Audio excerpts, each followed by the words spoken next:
We about to go stupid, stupid. Stupid, stupid. We about to go stupid, stupid. Stupid, stupid. We about to go stupid, stupid. Stupid, stupid. We about to go stupid, stupid. Stupid, stupid. This shit we be on stupid, stupid. Stupid, stupid. This shit I'm blowing on stupid, fruity. Stupid, fruity. If it ain't DR, she ride Gucci, stupid. I'm Louis, stupid. All about my check and I go stupid, stupid. Stupid, stupid. Lord. They blood out like he Putin. Nigga thugged out like he Putin. Ain't a coop, nigga can't scoop me. I hear the hate loud, call it rootin'. Dodo bird, a real extra bitch. Seating around in a dumb whip. Push start, banana split. Dior bag, hold an extra clip. Cover rap nigga, extra drip. Then stack with him, extra flips. Florida water, real loony bitch. Purse Gucci, no Dooney bitch. Pussy talk, no rumor-ish. On the whole head like a tumor sick. Shots fired, I don't miss. I'm the definition of a real bitch. Stupid, stupid, stupid, stupid. This shit I'm blowing on stupid, fruity. Stupid, fruity. If it ain't DR, she ride Gucci, stupid. I'm Louis, stupid. All about my check and I go stupid, stupid. Stupid, stupid. I'm in a two-seat on my cup till no hangovers on me. I was gonna try to buy your new phone with we in the Range Rover, no heat. Take out now, can't wait next year. Roll that out, I'ma cover my ear. I'm too high, so don't come near. If it ain't on me right here. Got a house pride, got pills on my drive license. We're broke way too long, main reason all love be spinning. Took it out last year, now I'm back up. Both on your main, now she stuck. I don't do favors and don't trust luck. I'm pulling up if it's by the book. This shit we be on stupid, stupid. Stupid, stupid. This shit I'm blowing on stupid, fruity. Stupid, fruity. If it ain't DR, she ride Gucci, stupid. I'm Louis, stupid. All about my check and I go stupid, stupid. Stupid, stupid.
What's up, class? What's up, guys? How y'all feeling tonight? How y'all feeling, man? That was kind of weak, class. So what's up? Y'all tired? It's Monday, y'all. That's more like it, guys. That's more like it, guys. I like that energy, guys. I know how it is. And we back for yet again another Monday panel, guys. You know, it's an open chat. Let me drop the link in there right now, just in case anybody want to join the live and join the panel. You know what I mean? I have my guests with me tonight. I got some great guests tonight. You know what I mean?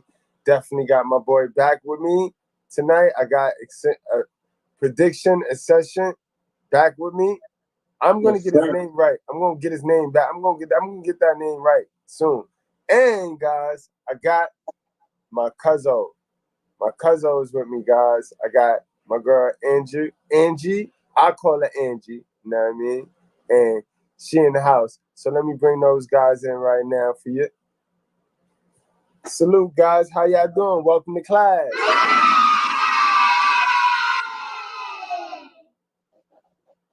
Yup. I'm in class, B. Ready for this teaching, you know what I mean? That's what's up. Angie, let them know a little bit about our history. Angie, let them know.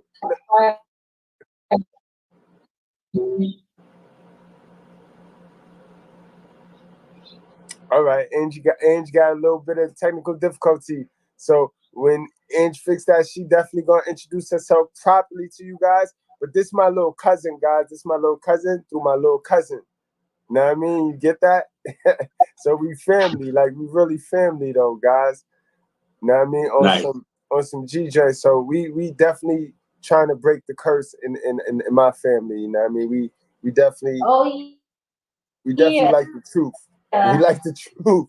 Definitely, we don't want the... we definitely go way back. Definitely from 117. 117 Madison. Oh, you gotta fix that, cuzzo. They want to hear you. They want to hear you loud and clear.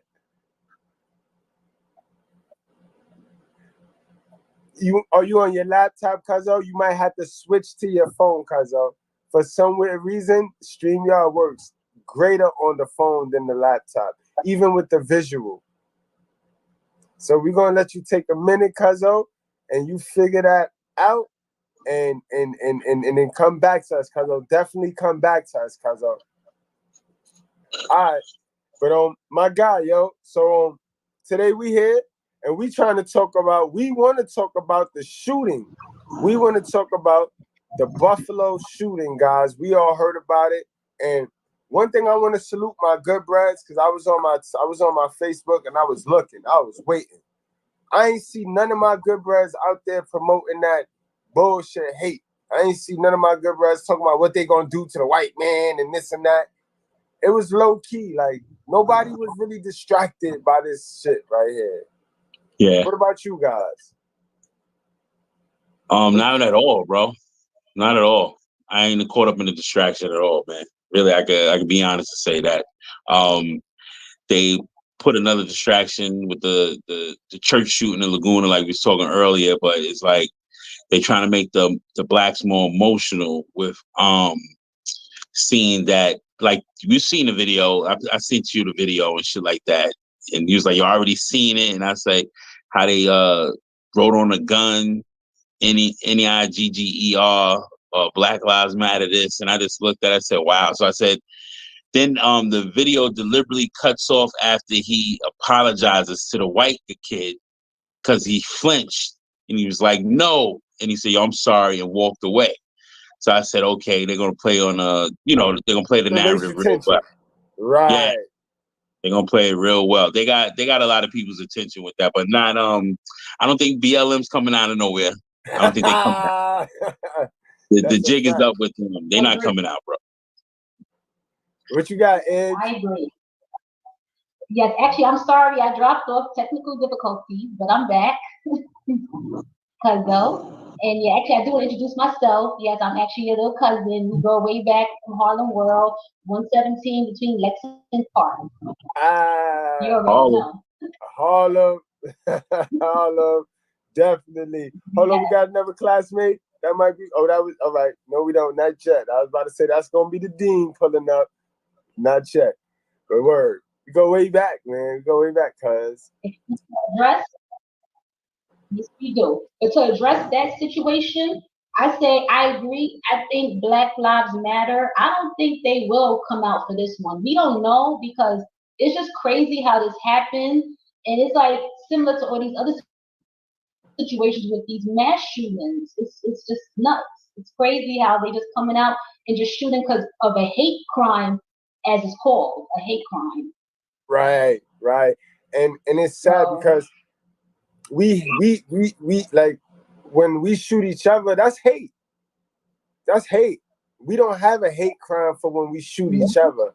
But if we go shoot somebody else or somebody else shoot us, it's a hate crime. And it sucks. It's sad. It's sad. But I want to touch on something you said, Prediction. You said they like us emotional.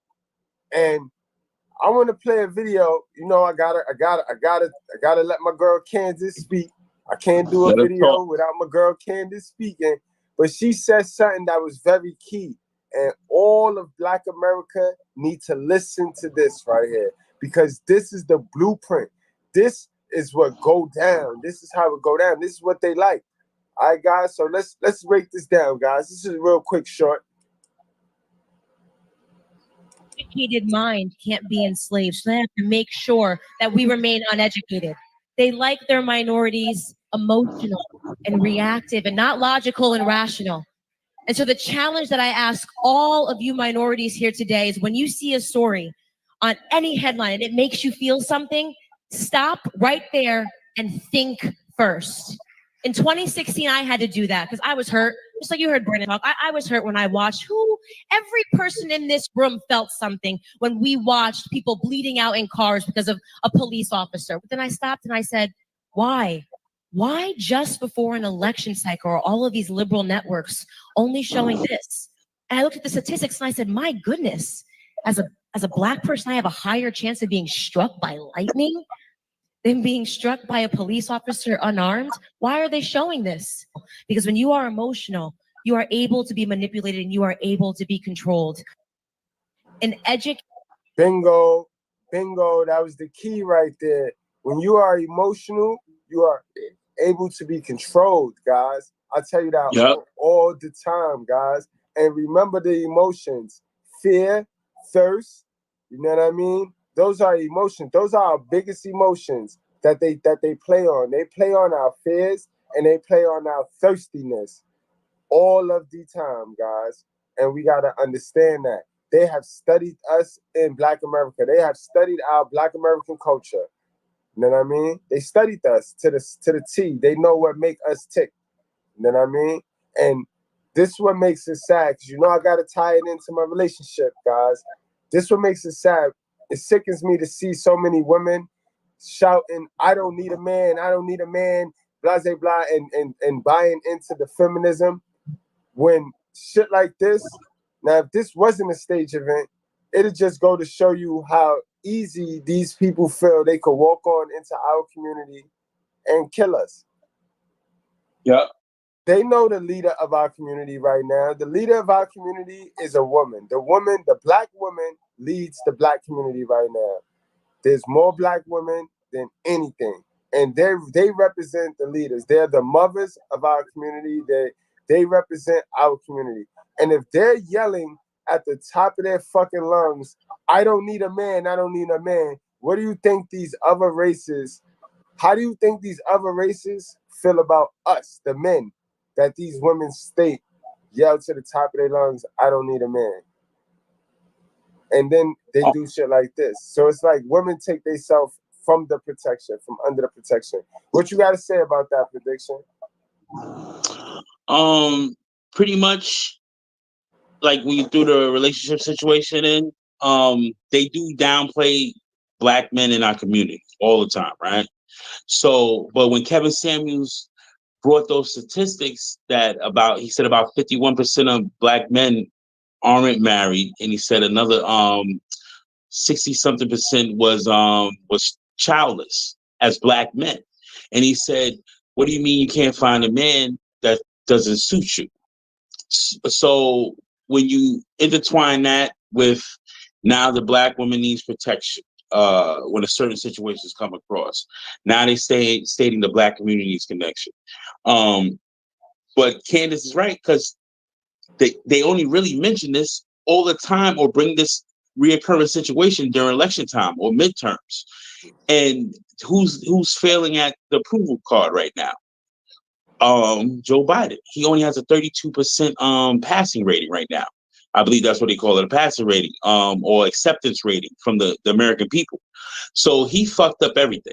Like they made a short about Cat Williams. He said this motherfucker's up everything. He fucked up the air, the gas. You only been here 2 weeks, nigga. 2 weeks and you fucked everything up for it. So it's like, how can you? You only been around for 2 weeks. Like it don't. When I knew they took the election, and I'm a Trump supporter. When they took the election from Trump, and this motherfucker said, "All right, you don't want to lead the White House, I'm gonna go set up shop downstairs." The office of the president-elect. I said, "Wait a minute, bro. how did we get to the office of the president elect? You didn't even get inaugurated yet. Like, so you pulled a hostile takeover with everything. You want us to play on emotions. You played on black women emotions, a lot of black women emotions, because everyone swore it was a black VP coming in. Turn around, she's not black this week. She's Jamaican one week. She's Punjabi next week. Then she's Indian. It was crazy. They threw her to the wolves. They don't really talk to her. It's insane. So you did a hostile takeover for democracy. Now you're trying to put gun control laws in. Then you need better votes. You want blacks to feel unprotected again. You need BLM to come save. It's too much of a cycle right now that blacks aren't getting emotional no more because it's a narrative. And I know they feel it. I'm like, wait a minute. You really wanted us to see this video? Like, there's no Laguna video right now with the Chinese versus Taiwanese. You're not going to see that video. They just want our particular minority group to always feel emotional. And when I get into certain spats with people, I tell them all the time, I said, he had a BLM shirt on, walking past me. He's BLMing all day, right? He's BLM all the way to the socks. And I looked, he said, oh, well, what do you believe in? If Black Lives Matter, these cops need to be stopped. I looked at him, I said, yo, my man, how do you feel about them kids that shot up the block the other day? You ain't hear about the two teenagers that got clapped? One got killed? I said, see, y'all always run around here talking about police brutality, but you kind of quiet about black on black crime, right? Oh, you one of those, huh? I said, yup, MAGA 2024 all day, man. You ain't thinking logically, but you jump in, hop, skippity jump, bring the put the cops in front of a firing squad for killing a black man, but you ain't saying nothing about the kids running through that store, shooting innocent other kids, or just letting off shots in the block, shooting by other kids going to school. Like, you don't say nothing about that because you're used to that. You're so numb to it. That's just what we do. But a white man actually putting down a black man, now you all want to be a hostile takeover. Oh, they keep treating blacks like this. But I say you still not speaking. They see what does it. Before I go to the next, I just want to make one more statement. Before the 3-year-old that was hit about maybe 3-4 months ago, young little baby girl, she was just released from the hospital. She got a 2-minute clip on YouTube on ABC 7 News. She was just released from the hospital. Got clipped by a stray bullet. They caught the kids too, minority black kid. Yeah, but no one's heartbeat skips when that shit happened. But now, oh man, it's crazy. We got another Dylan Roof on our hands. He's walking in churches and killing blacks, and this is what they do. They're gonna play on our emotions again. They're trying really hard, but I don't see them succeeding. BLM coming through, and people just need to stay more focused in the black community. That's what I really want to see. Yep. You broke down some things on there. Yo, let's get to the next segment though. I'm gonna explain to you guys how everything is fake, bro. Fake is officially now the new real. You can't believe what you see, guys. Nothing you see is real, guys. Hollywood has took over, yo. Hollywood has took over. So let's get into this video right here, guys. But before we get into this video on what's fake, on how they fake everything, let's see what we know. Some of the things we know about the latest on this Buffalo supermarket mass shooting. All right. What we know so far: 10 people were killed, 3 injured during a mass shooting at a supermarket on Saturday afternoon in Buffalo, New York. 11 of the 13 shot were black. So that means 2 weren't black, 2 were white, guys. Before he got to that part of the video or the movie, the motion picture where he told the guy, I'm gonna spare you, he killed 2 others, supposedly. You know what I mean? 11 of the 13 people shot were black, officials said, and the massacre is being investigated as a hate crime by the Justice Department. In a 180-page diatribe, the 18-year-old suspect allegedly details how he had been radicalized and described the attack as terrorism and himself as a white supremacist. You know, I got called a white supremacist just the other day by one of my sisters. One of my sisters said, because I was telling her the truth, that I was part of white supremacy. You know what I mean? They just fling these terms around nowadays, V. They fling these shits around like it's nothing, like it's candy. All right. He was arraigned on a first-degree murder charge Saturday and was previously investigated in June 2021 for making a generalized threat while he attended high school, officials said. All right, guys. So before we get in this video, it's spooky to me and it's weird to me, guys. I want y'all to understand something, guys. I want y'all to understand how we just had this guy shoot the train up in Brooklyn, right? And he mentions Kevin Samuels' name, right? So now, if the world didn't know about Kevin Samuels' influence over the internet media, over the underground media, they knew about it because of that guy, right? Then we have a couple weeks later, Kevin Samuels get taken up, right? Then we have Elon Musk. For some magic strange reason, he bought Twitter, but he didn't really buy it, but now he can't buy it. And what's the common denominator, guys, throughout this whole thing? Oh, let me add that Black Lives Matter, Candace Owens is on their neck. She got them admitting that they lied, She got them admitting that they went and fraudulently spent the money on themselves. So we have all of that. And what's the common denominator, guys? When you sift through all of that, free fucking speech, guys. Our ability, us truth tellers, our ability to get on these platforms and spread an influence. That's the common denominator, guys. That's what's under attack. And I told you guys time after time, they use us to do us, right? They cause a scenario, then they get us, they rile our emotions up. Because now we want to cancel this boy, right? I'm glad I didn't see a lot of us going with that dumb shit. Because we want to cancel this boy. And canceling the shooter, you know what that cancels? That cancels all of our content creators' ability to cut on these platforms and tell the truth and go live. Nobody is talking about that. Nobody is talking about that when it comes to this fake ass shooting, guys. But let's get into the video of how everything is fake, and then you guys, it'll open your mind up, guys. Remember, guys, y'all come to the school of common sense to critically think, yo. You know what I mean? I ain't trying to force nothing on you. I just want to open your mind up, give you a chance to look at something from a different light, and maybe you can take something. But you got to test everything. You got to test every spirit come your way. Everything nowadays, guys. Believe none of what you hear and half of what you see.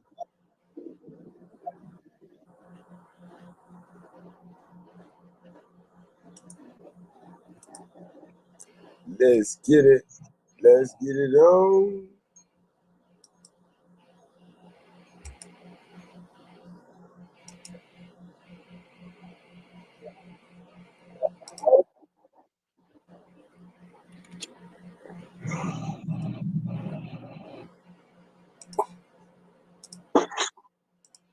Team, and the most peculiar thing.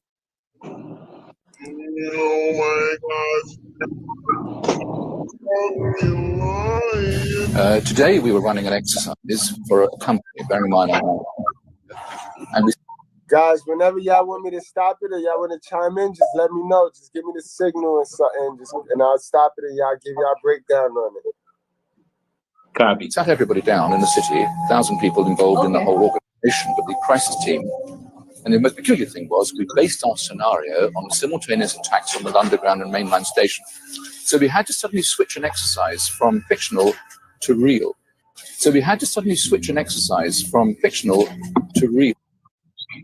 All right, so those of you that's following along, keep in mind that they're about to show you how they will fix an exercise that is fictional to real. Remember, I tell you guys, welcome to Gyno Land, where fake is the new real. Everything is fake, bro.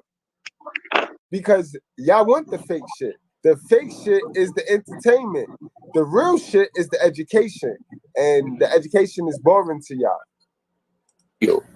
Just to get this right, you were actually working today on an exercise that envisioned virtually this scenario. Almost precisely. And we chose a scenario with their assistance, which is based on a terrorist attack because they're very close to a property occupied by Jewish businessmen. They're in the city, and there are more American banks in the city than there are in the whole of New York.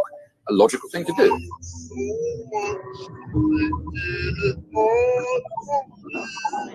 This is the United States Embassy in a country we shall call land. Psychological operation. This man is the expert on the subject. His name is Leo Hamilton, and he is a lieutenant colonel in the United States Army. Earlier today, he was designated the Psychological Operations Staff Officer Advisor. Soon, with the other officers on the advisory team, he will be flying to host land. In the area of psychological operations, PSYOP, Colonel Hamilton qualifies as a veteran with considerable field experience.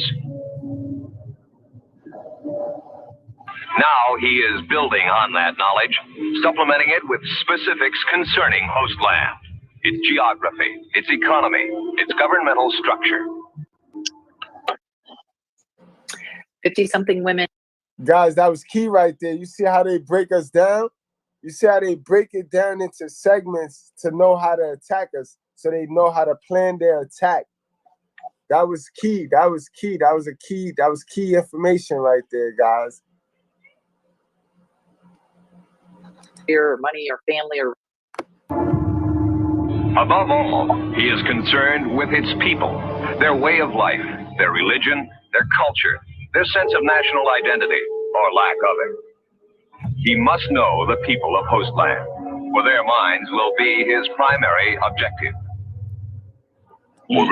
This is why that saying says, a mind is a terrible thing to waste, because why let you waste it when they're wasted for you? People walk around here programmed all day, bro. People walk, our mind, as a black man and a black female, our mind is the most precious thing in this world. Think about the hip-hop culture. Think about the culture that we created, that they make money off of, but we created. Our mind created. And they just make the money off of, and we buy in to our own creation. They use us to do us. Yeah, that's a fact. Yeah. What, it's been like that ever since. What you gonna say, Ange? I was gonna say yes, that's true. All they do is take all the ideas that we come up with and they use it and they create it as their own, or try to portray it like it was their original ideas, but they need us because we're the ones that are very creative.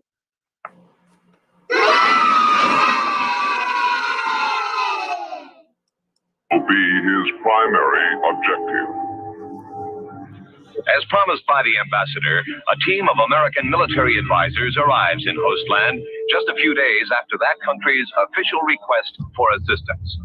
Their initial destination is the United States Embassy, and they are met by a representative of the military attaché. Like the others on the team, Colonel Hamilton has come to his assignment well prepared, but he still faces many hours of additional study and research before he can begin to initiate a PSYOP program. Oh, stopping. Gotcha. At the embassy. There you go, bro. Floor is yours. Nah, they messing up the algorithm because we speaking truth already, B. I see they playing, they trying to skip it. They said PSYOPs, and now it's just jumbling through, and it's gonna show you, like, the video is trying to show you what the colonel does, how he analyzes people, become a very analytical person, so he can understand what the neighborhood needs, who's the smart ones, who's the dumb ones, who you can pull the wall over their eyes, who you can't really pull a fast one on. You got to actually lock them up or cancel them. Yeah. Cancel them up, lock them up, or seep something better as a better arrangement for them to join your team. It's like he's really with the PSYOPs. Like it's real talk, and like it's like you said before, we always been programmed. We are programmed, and people love TV to fearmonger CNN, and once I seen it on CNN with the whole Buffalo shooting, I knew. I said they go CNN running, because Fox News, I try to follow Fox News. They played the clip of it, but they didn't promote it as much.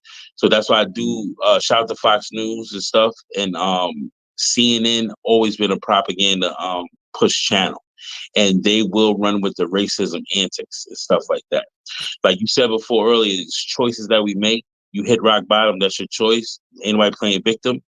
So if it's not for you to wake up and they see minds that they can manipulate in certain situations and have the people under control, because people need the society needs guidance. So if our truth telling will get us certain areas, or we just get canceled, and they be like, yo, you can't really say things like that, and they'll be that, and they're coming after your freedom of speech all the time. You don't hear no one really say faggot no more.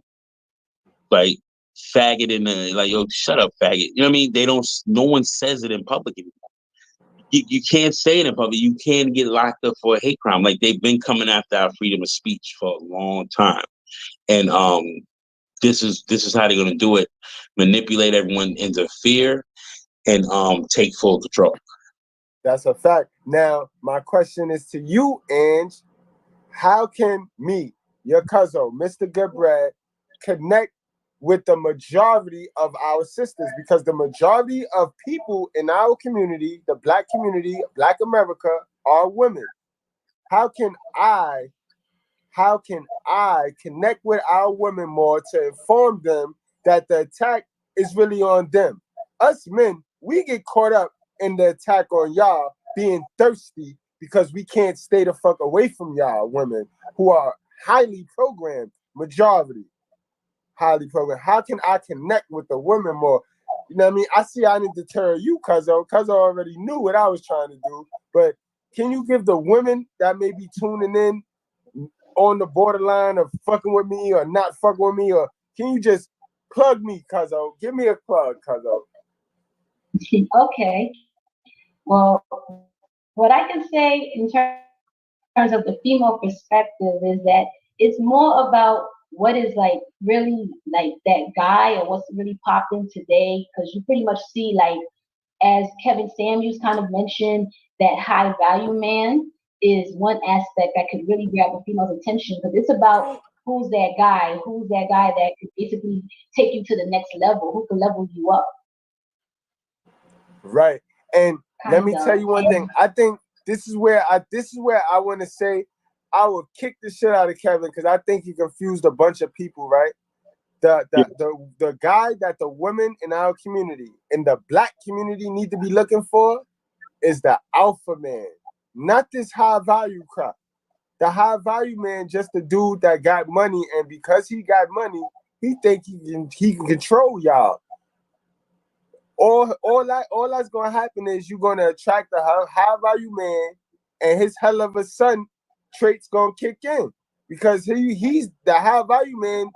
It don't remove the fact that he didn't change the laws of his mind. He's still operating off of his mother programming, which is hustle, hustle, hustle. Got to keep the lights on. I got to get $100,000 in order to get a girl, and that's toxic in its own mindset wise. Because an alpha male can have $10 in his pocket, jump on this panel, and lead 3,200 men with $10 in his pocket. And that's where Kevin Samuels kind of his message got mixed in. You know what I mean? His message got mixed in because it fell upon lazy ears. It fell upon the ears of lazy dudes that wasn't fitting to work themselves anyway. The same way Derrick Jackson, his information fell upon lazy women ears who wasn't fitting to do no work on themselves anyway, and they just felt a high value man should just fall in their lap. Same way Kevin taught a bunch of lazy dudes that a woman that can't mess with him should just fall in their lap, and that fucked up the people. But again, it goes back to mind control. So many people is addicted to just following and worshiping niggas, worshiping the government, worshiping anybody that's fitting to do the work that they ain't willing to do. They'll follow them and worship the shit out of them. And that's mind control. That's social programming at best. Yeah. Yeah. I can add a little to that too. Oh, definitely. Sorry. Yeah. I can add to that too by saying that also it's also just the way our society is, as you mentioned earlier, with social media as well. It has a huge influence when you see that not only I would say just high value men, but if you have that female that's also, how can I say, the Instagram models that's going out and looking like the image that men want to see, like the baddest chick. She got the banging body, she got the cute face, yellow bone. Then of course she's gonna want a high value man for sure. Because she's like, I'm doing all of this, I'm being this image that he wants. So why would I not deserve a man who's on top of his game as well? And that's the problem. You know why? Because most men, most alpha males, all alpha males don't want that woman. All alpha males want a woman that just know how to raise kids. Alpha males don't, the men that the women need, those women are want are not going to be the men that they attract, because they're going to attract the hell of a sons. They're going to attract the dudes that only want coochie, that think coochie runs the world. You see how it works? When a woman uses her coochie and her looks to attract dudes, she going to get exactly what she looking for. She going to get dudes that want her looks, don't care nothing about her brain, what else she bring to the table. Because honestly, women don't bring nothing to the table to a real man. Now, a woman could bring the whole table to a hell of a son, and he waiting for that because his mom programmed him to be the son husband that she never had. You know what I mean? So he want a chick, he programmed to want a chick that do everything that his moms do for him. And this is where the problem is today, because we have hell of a mothers raising 80% of the dudes that 80% of women are going to run into and complain about. But they're not going to bring the drama to who raised the kid. They just going to sit there and abuse all men for what they sisters put into the environment. Do you get that, Ange? Yes. Actually, I do get that. That I kind of don't agree with you on that as well. That it is true the way sons are being raised by whatever type of, I would say, type of mentality, or even how the mother upbringing was too. She has a mindset where her son should have a woman that's similar to how she is. Then I can understand that being like a chick and a good man, not only a high value man, but at least a man that has some type of status, that's responsible, take care of his own. That's a fact. That's a fact. But that's what they want. Not no father don't have different mother.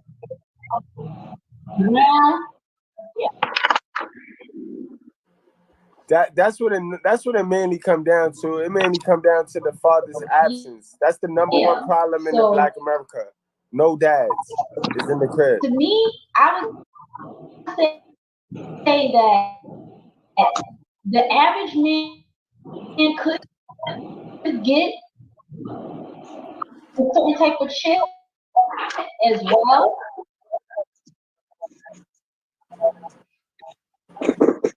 It's breaking up again. It's breaking up again. So fix that, cuzzo, and we're gonna play back. We're gonna come back to the video, but hold that thought. And then when you fix that, we're gonna pick back up on that. We're gonna pick back up on that. We was getting good. We was getting somewhere with that. He meets with the local United States Information Service representative for a briefing on all programs that may be already underway in host land. He reviews the psychological objectives the United States hopes to achieve in host land. Objectives based on official U.S. foreign policy. Foreign policy. Let me uncomplicate the common sense. Objective based on how much money they can make. That's what they talking about. Yep. confers with the chief of the United States Agency for International Development. This knowledge is of vital significance, for his efforts must harmonize all other American activities within host land.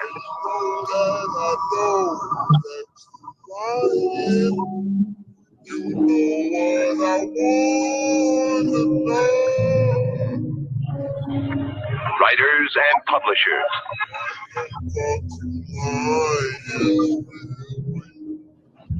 Farmers. Peep game, guys. Peep game. They breaking it down. This is key information. I'm gonna play that back. This is how they get us. They go to the farmers because that's our food. They go to the publicists because that's the media. And then they go to them churches. They go to them churches. Peep game, guys. Let's play that back. International development. This knowledge is of vital significance, for his efforts must harmonize all other American activities within host land.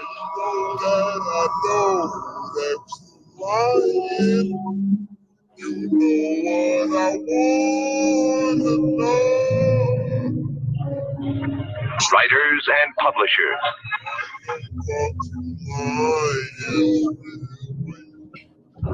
Farmers.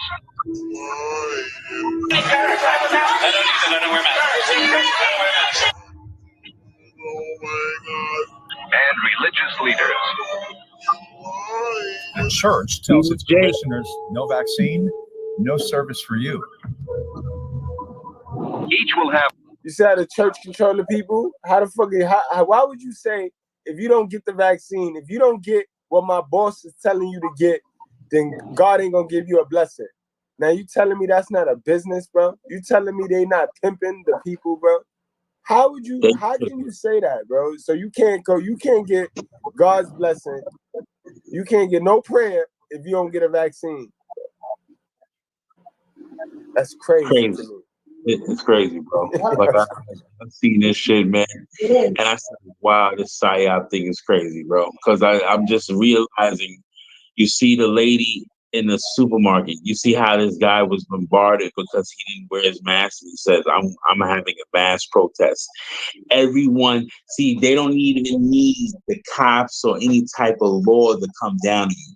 They beat it in everyone's head and said N95s will help you from not dying. Put the plexiglass up. Put your visor on with the mask on and wear a Tyvek suit.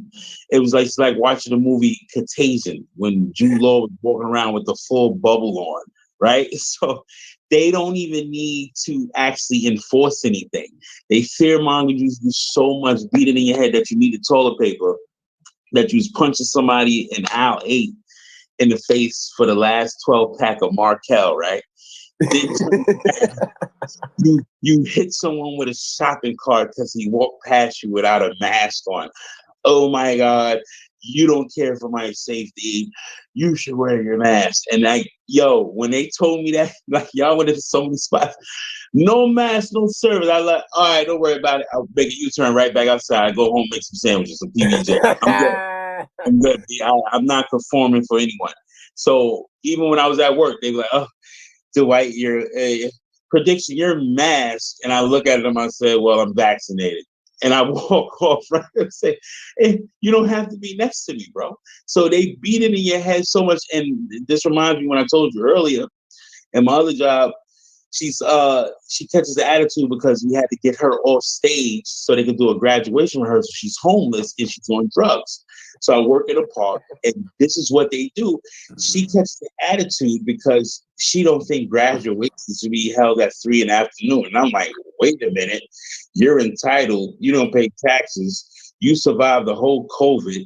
Everyone out here buried uncles, fathers, and cousins because they were stressed because they couldn't pay their bills. Stress was the #1 killer for COVID. I don't care what anyone had. You had the common cold. You could believe it or not. You had the common cold. Your stress levels went to the roof because you couldn't pay your bills. PPP loans came a knocking. Everybody's going to jail. People getting shot at. Yes. So, and they fear and she had this sense of entitlement. And I said, this makes no sense how you feel entitled, but you survived the whole COVID. You don't even feel like you got a blessing because you just busy worried about putting that needle in your arm. And I said, Some of these kids that got parents that's coming to graduate, they may have lost a loved one that was stressing to keep them happy and surviving during the pandemic. And they loved ones passed away. And now you don't think they deserve a graduation because it's disturbing your drug session? You got to be fucking kidding me. So this is what I'm saying. I believe that they will fearmonger everyone to the point that we're attacking ourselves. Like when you get caught in a bear trap, you see the wolf get caught in a bear trap by mistake, or the coyote, he'll maul his foot off just to survive. And that's what they want society to implode on themselves, because all they got to do is put their feet up, enjoy their cigars and Cristal, because they really run the place. And no one's paying attention to it. I just be looking at them. I say, yo, you're paying sales tax, food tax, annual tax, salary tax. So when does it fucking end? Like, and I was watching U.S. Marshals when she bailed out Wesley Snipes.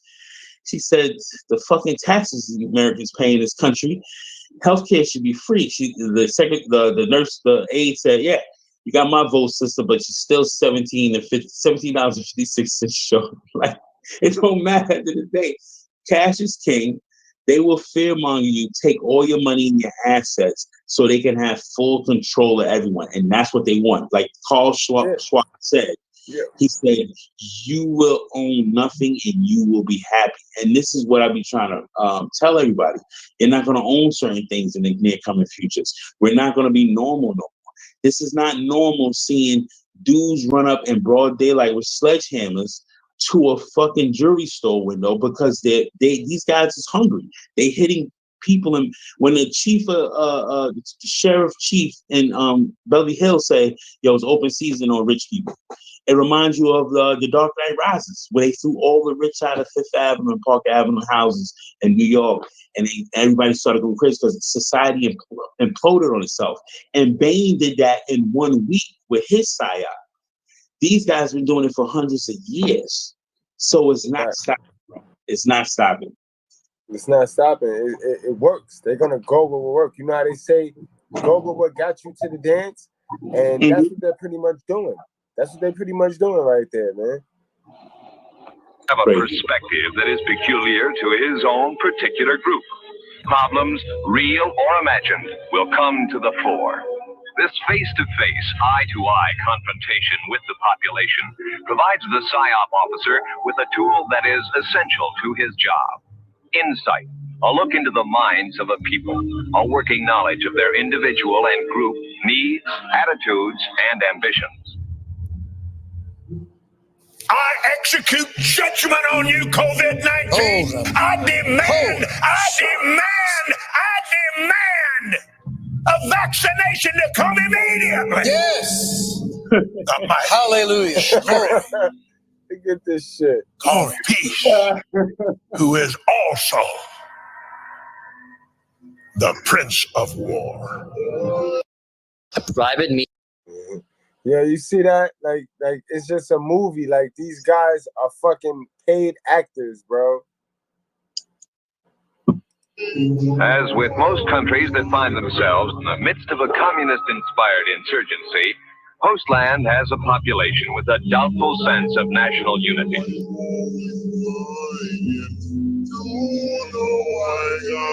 Postland does have problems, economic, social, and emotional, and subversive insurgents are always aware of them, always ready to promise instant solutions for the price of revolution. Exactly, guys. These are your fake influencers. These are your false prophets. These are your so-called, you know what I mean, gatekeepers, guys. Yeah. I know this one. Ain't this the brother Polite right here? Oh, well, you see how they use them, right? And then these guys was influencers, but you see how all three of them fell because something wasn't acting right, and when they didn't hold up their part of the contract, certain things caused scandals. Brother Polite got arrested for underage.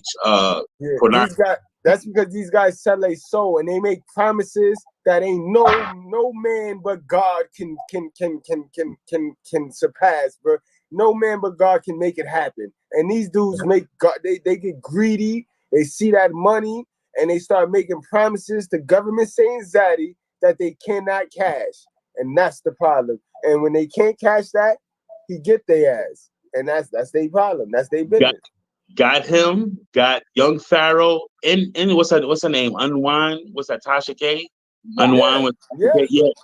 Cardi B took $7 million from her because Cardi B was the Democrats' Joe Biden's front runner and shit like that. Candace Owens gave it to Cardi too, which I was happy about that because Cardi is not a person that we need to follow for political views or ties.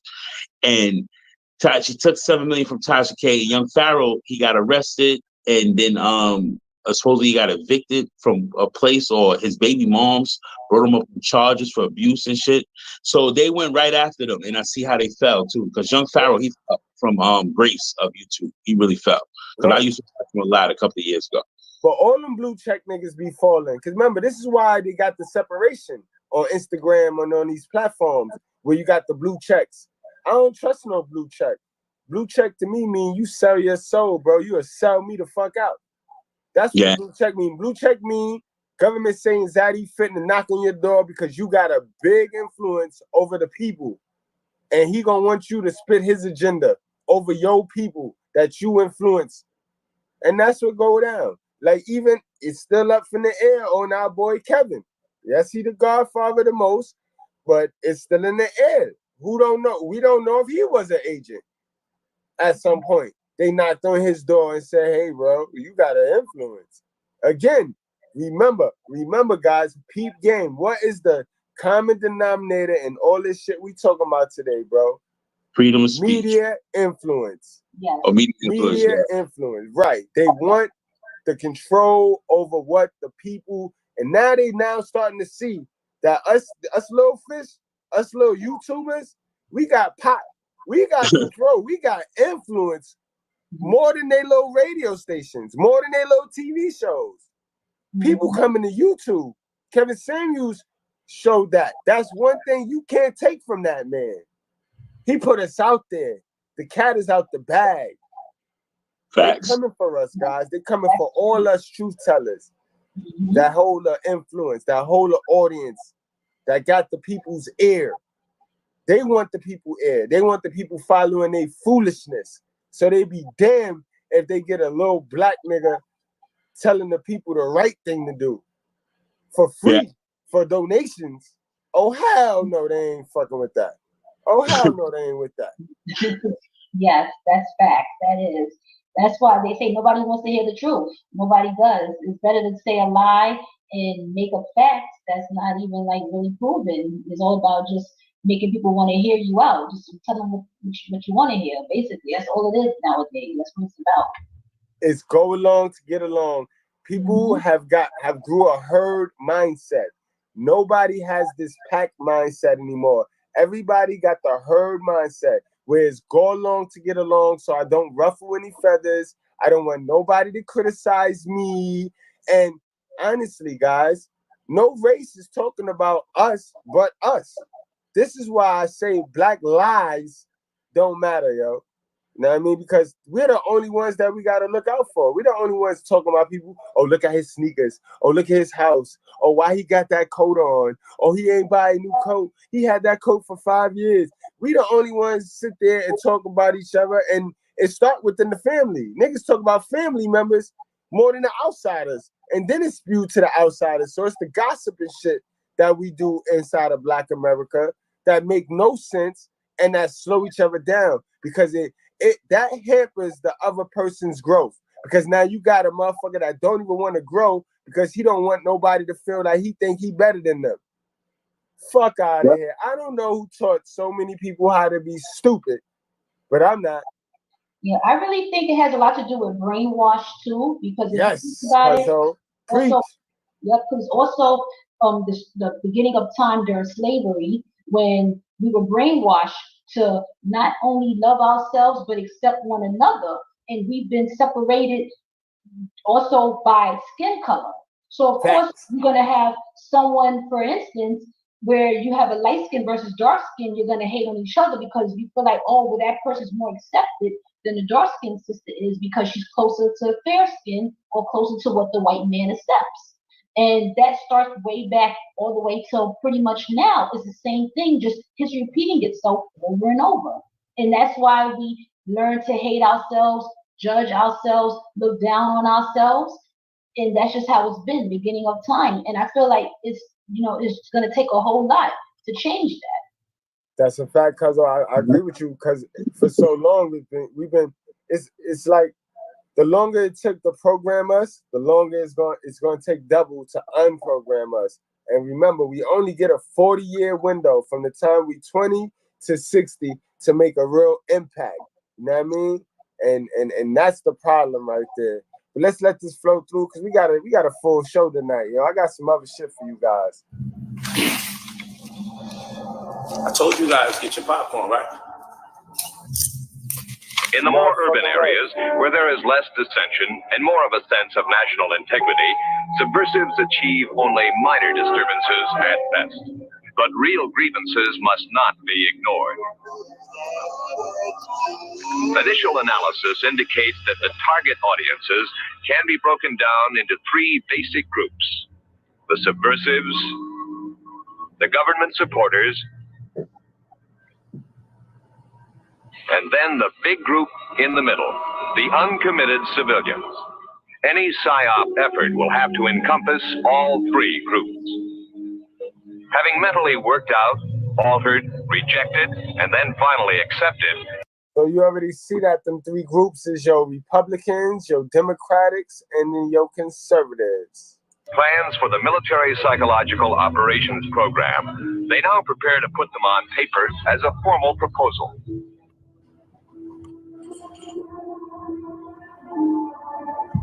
They list the major psychological objectives, then the various functional group target audiences, the objectives for each of these functional groups, the severity and stage of subversive insurgency in which the various target groups find themselves, the proposed psychological military activities that should be instituted, and the proposed program to help these activities. After securing recommendations and the necessary approvals from his own people, and making sure that the military psychological operations plan. Yes, sir. Yeah, it's chopping up. They messing with the algorithm. You seen it? Yeah, it's deep though. Yeah, I'm gonna always bring you out of content. Real information. Yeah. I'm gonna bring you out of content, man. I don't give a fuck. I'm gonna bring you. They lucky I ain't want to do the edits on that video, because I was damn sure gonna try to edit that shit so I could play that shit. Because if I would have edited it, they wouldn't have been able to stop me. What happened, YouTube? That's what they do, B. Fits in with the USIS country plan already in effect. The plan is checked with the government of Hostland. Approved by them, it now becomes the psychological operations doctrine for the Hostland military forces. To implement the plan, it becomes necessary for Colonel Hamilton to request the support of military training teams, elements of a U.S. Psychological Operations Battalion assigned to his theater of operations.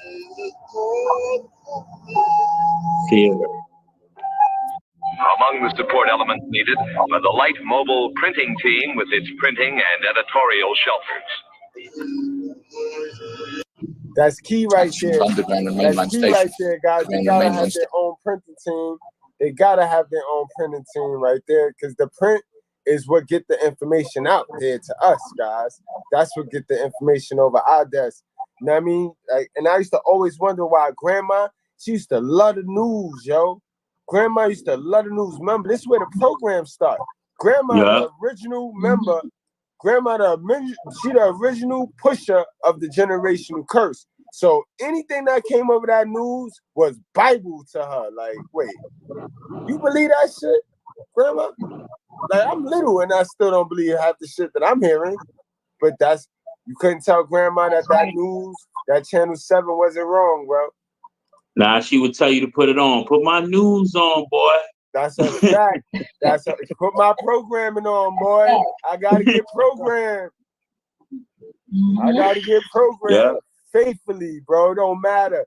Only time she missed that is when the game was on, when the Mets was playing, bro. If the Mets wasn't playing, that news was on, bro. Yeah, that's a fact, bro. Support elements needed are the light mobile printing team with its printing and editorial shelters.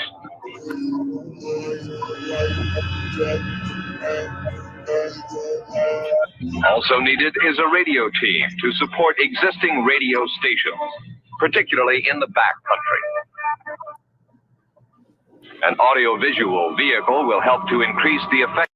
There go your Hot 97, there go your VH1, right there, putting all that bullshit. That's why we got everybody running around here. The majority of people running around here thinking they celebrities. They post their little picture on Instagram, get a bunch of hits, get a bunch of likes, and they go off, and then they're on high. They get high off of dopamine hits. They get high off of likes nowadays, guys. P-game. That's social programming. They've been doing it for so long, they don't even feel like it's. They don't even feel like it's anything wrong with it. Effectiveness of face-to-face communication. And the loudspeaker team will support tactical operations. One of the initial steps of the military PSYOP program is directed toward the hostland military establishment itself. Build a business that can scale beyond you. Make a playbook and train your team with Streamyard. Since the military represents the government to the populace, their actions and attitudes can do much to create a favorable image of that government in the minds of the people. Postland soldiers are provided with rules of conduct toward civilians and impressed with the importance of observing them. A soldier's attitude goes a long way toward implementing an effective military PSYOP program. Another portion of the PSYOP program, primarily directed toward the civilian population, is concerned with developing national unity. Once the people start... Now, this is the fun part right here, guys. This is the part I want you guys to pay attention to. This is the part that they get us with. This is the sneaky little tactic. This is the sneaky little play that they get us with every single time. They get us, they dangle something, they dangle a freedom, or they dangle a right in front of us that can get us to fight for that right. When that right is absolutely detrimental to our survival in the black community, bro. We don't need to be fighting for that shit, because when we win it, it cancels us in some way, shape, or form. Think about it, guys. Think about it. Start to consider themselves as a national group.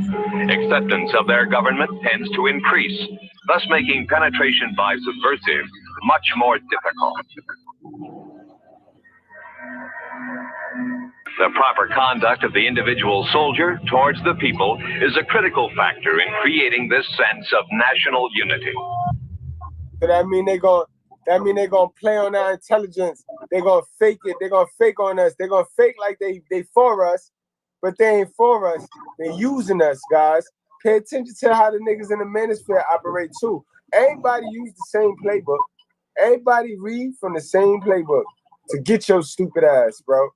I don't know who taught you how to be stupid, but being unemotionally intelligent is the reason why they play on you. People is a critical factor in creating this sense of national unity.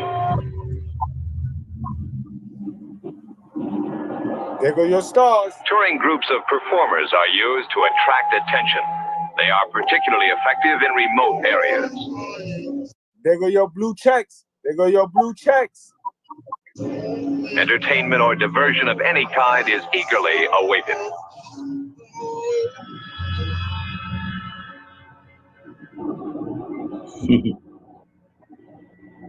Got the people hyped. Entertainment teams like this one attract crowds of people. We love the nigga like Tupac, though. We love the nigga like Tupac, right? We loved him, boy. He showed us shit. He made us feel like we could do it. We could fight the police. The whole time he working with them, though. But we stupid, though. Like, come on, guys. Whole time he working with them. They ain't gonna lock him up. They ain't gonna, know what I mean? They know what he's doing. He's an actor. He's a paid actor like the rest of them. They get paid to promote the agenda, bro. The minute one of them try to really help a black person in the black community, they ass will be canceled, bro. I done told you that. I'm not lying. I do not make this shit up, guys. I told you. I don't want you to believe me. Believe yourself. Wherever they appear.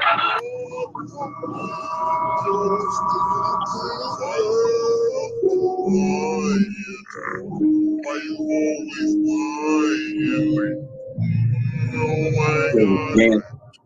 Controlled interaction can result in group belonging and assist in developing a sense of national unity.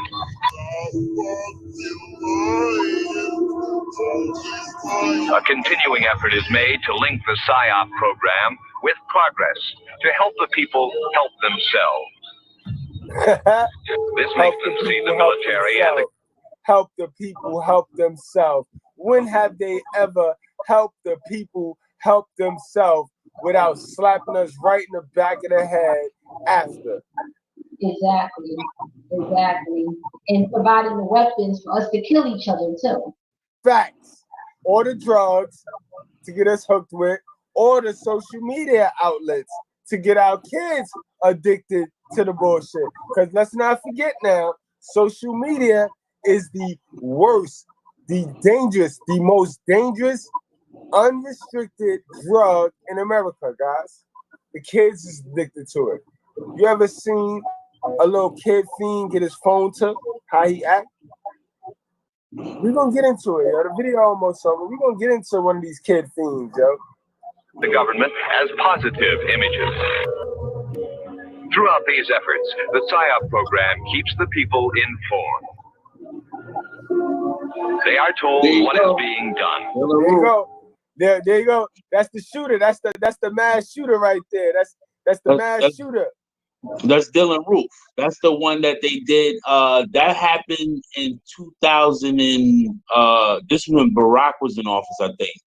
When Barack was in office around 2000 and it happened about 8 years ago. I'm pretty sure. I'm not sure. I got to look at it. But that's Dylan Roof. That's the first one when he ran into the church. They prayed over him. Then everybody got upset saying, "Oh, that's the problem. Blacks is always forgiven," and stuff like that. So you had two sides of the sword again, that the blacks was getting upset with they call them the coons, the apologies.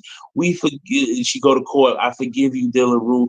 Then you got the fascist black group, they call them. They say, oh, they should hang them. And I'm sick of black folks always forgiving motherfuckers and shit. It's time for us to do something. This race war is going down, and they had us in odds with each other again. And it said these massacres only happen because they really trying to take away the guns. Yes. They're really trying to take away the freedom of speech, but you can't stop the Second Amendment. You got guys with the NRA, white, that's good. Whites, that's bad. Blacks, that's down with the NRA. Blacks, that's good, and blacks. You can't get rid of the Second Amendment.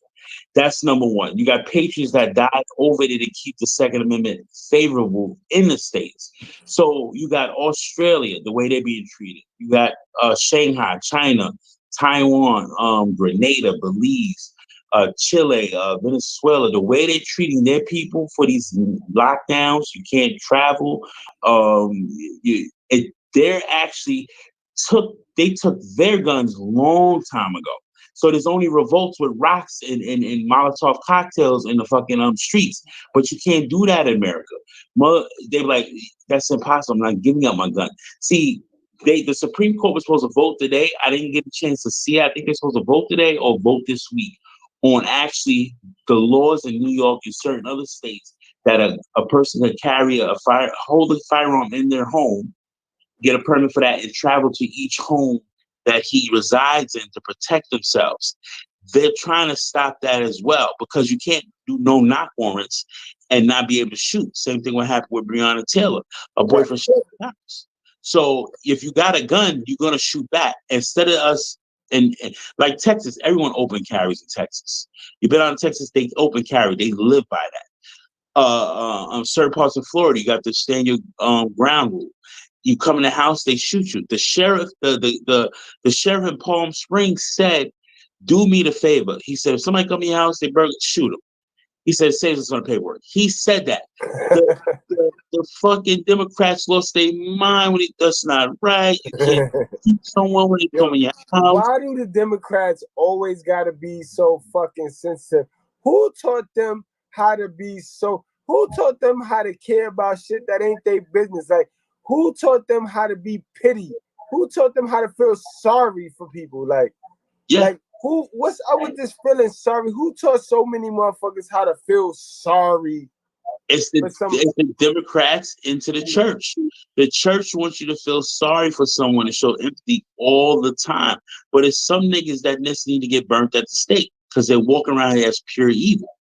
That's what I'm saying. Sometimes you don't. And what do feeling sorry got to do? How does feeling sorry for a person fix anything? You feel me? Other than slow everything down. Like, it don't help. It don't help, bro. And the same thing the government always says, we don't negotiate with terrorists. And I'm like, okay, if you don't negotiate with terrorists, this nigga should have held court in the street. Right. The single mother right now is a fucking terrorist. Y'all should stop negotiating with them. What the fuck is going on, B? They the terrorists right now. Stop giving them everything. But how you take off I didn't mean to cut you off, I'm sorry. So how you take off your body armor, you supposedly can tell 10 people, 3 2 whites or whatever, right? So you take off your body armor, lay down and put your hands behind your back. I'm like, hold on, man. Fuck out of here. Right. Who is a dummy? Who is a dummy, yo? And they don't kill you. They don't kill you. You done killed 13 motherfuckers. You done injured them. They don't kill you, bro. I don't give a fuck how high you put your hand in the air. If I'm police, if I'm the first officer on that scene, I'm shooting you, bro. Yeah, court on the streets, execution. That's why that's why when I like to watch these movies and shit, and I like people always said Judge Dredd, Carl Urban was it was kind of corny and stuff. I said, no, you need judges in the street. He's the judge, jury, and executioner. He always asked him, he said, yo, he ran you attempted murder on the judge. You killed 7 people on your way here. Possession of a firearm. How do you plead? Had court in the. That's how you hold court in the street. He said, how do you plead? He said, not guilty. He said, I knew you'd say that. He said, I'm sentencing you to 2 years in the ISO cubes. He said, nah, I ain't doing that, judge. He pulls a gun on the judge and he shoots him right there. That's the way it should be held sometimes. But now you're gonna call him pure because the newspaper said today he's pure into the eyes of evil. I said, I just When the last time they ever detailed one of them as that? Now you know they making it sound like a movie. But hold on, guys. We got a super chat in the house, and it's our favorite students, one of our favorite students, along with XL Pro and my boy Supreme 10. You know what I mean? We got Don Sapinski in the house. What's going on, girl?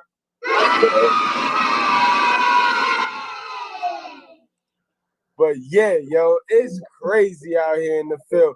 And we got my guy Pan Africa. Pan Africa, he been on his purpose. He been doing his thing, and he back in class. He back doing his thing, yo. That's my guy. One time for my guy Zilla, who not here, but he probably on his purpose, but I know he gonna catch the playback. My boy Zilla and Ka. K.A. What's up, y'all?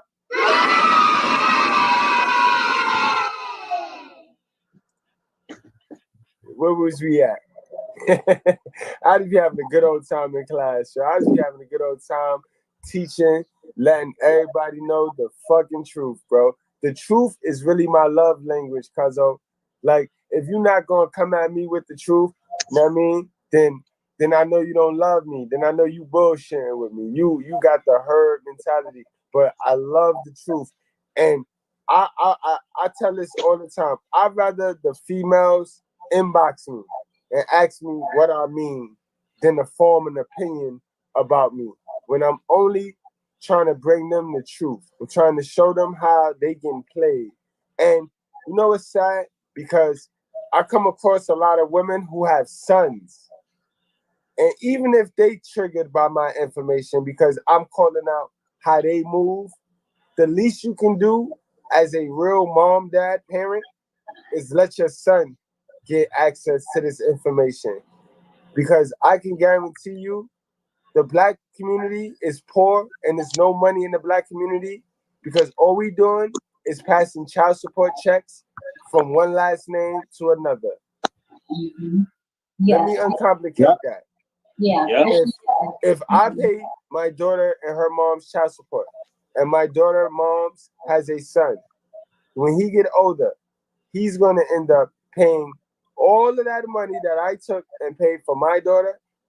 Her mom's is going to end up paying that back with her son to another black family.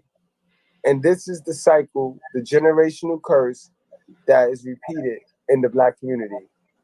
Whole time, government Satan Zaddy is taking a percentage and he is the only one benefiting. Because when that man is off child support, it's not like that child or that mother is in any better position than she was when she first took him. And that's stupid to me. You fuck up your child's generational wealth for temporary gains of right now because you don't want to look like, you don't want to succumb to your fear of looking like an asshole in the black community. This go back to what I'm saying. We the only ones doing all of the talking. Because now that mother don't want to look like, don't want to be the outcast to her community, whether that's her friends or her family. So now she grabs for that temporary fix right now to cope with the right now, not knowing that once you cash that first child support check, you rip the legacy of your kid last name in half. Yeah, but let me add to that though. In regards to what you're saying about the single mothers too, is that I also think that too that society conditions us as well to not be on the same level where you see more women are gaining more opportunities in the workforce than most men are.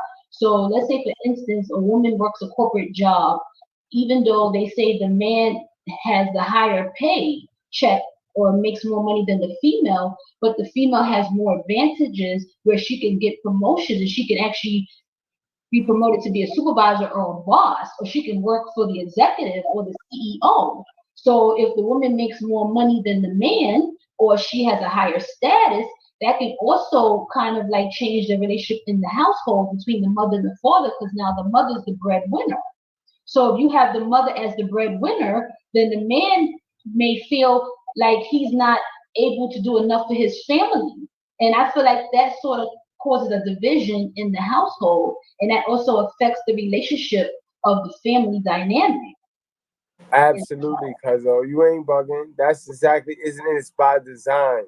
It's all by design. They know that if they give the women the more the money, that they know that naturally, come on, let's be real. Biologically, the woman gonna pump her head up. The woman's head is gonna be pumped up. She's gonna be more in the masculine role, and it's gonna make the guy feel a certain way. He's gonna cheat. He's gonna cheat with the dusty chick that at least makes him feel like an alpha. Because that's what it's all about. It's about alpha and beta energy with the guys. Guys know when they're a beta male. Guys know when they're simping. Guys know when they're not top tier, when they're not on the hierarchy. Guys know that. So, and those guys are settled. Those guys are settled for the dusties. They're settled for the emotionally disturbed chicks with no father figure. Because they easy catches, they easy kills. But that don't mean because you could get 15 of them that you a player, that you the man, because you not. You know what I mean? If you bagging a bunch of low self-esteem females, bro, that means your self-esteem low. You know what I mean? The way your girl act and behave is a exact reflection on your income, sir. You know what I mean? And that's what I tell guys all of the time. And that's one thing that make me unique, because I don't believe niggas and I don't believe girls. I believe that the facts. I know the facts. So can't nobody bust me in the head either. You know what I mean? So I let it be known, like, guys is dumb and women is dumb. And this is going to come down to the alphas and the conservative women just being patient. It's just going to come down to the alpha males and the conservative women who are the minority. They're going to just have to be patient. All right, y'all, let's wrap this video on up so we can move right on along. They are told why it is being done.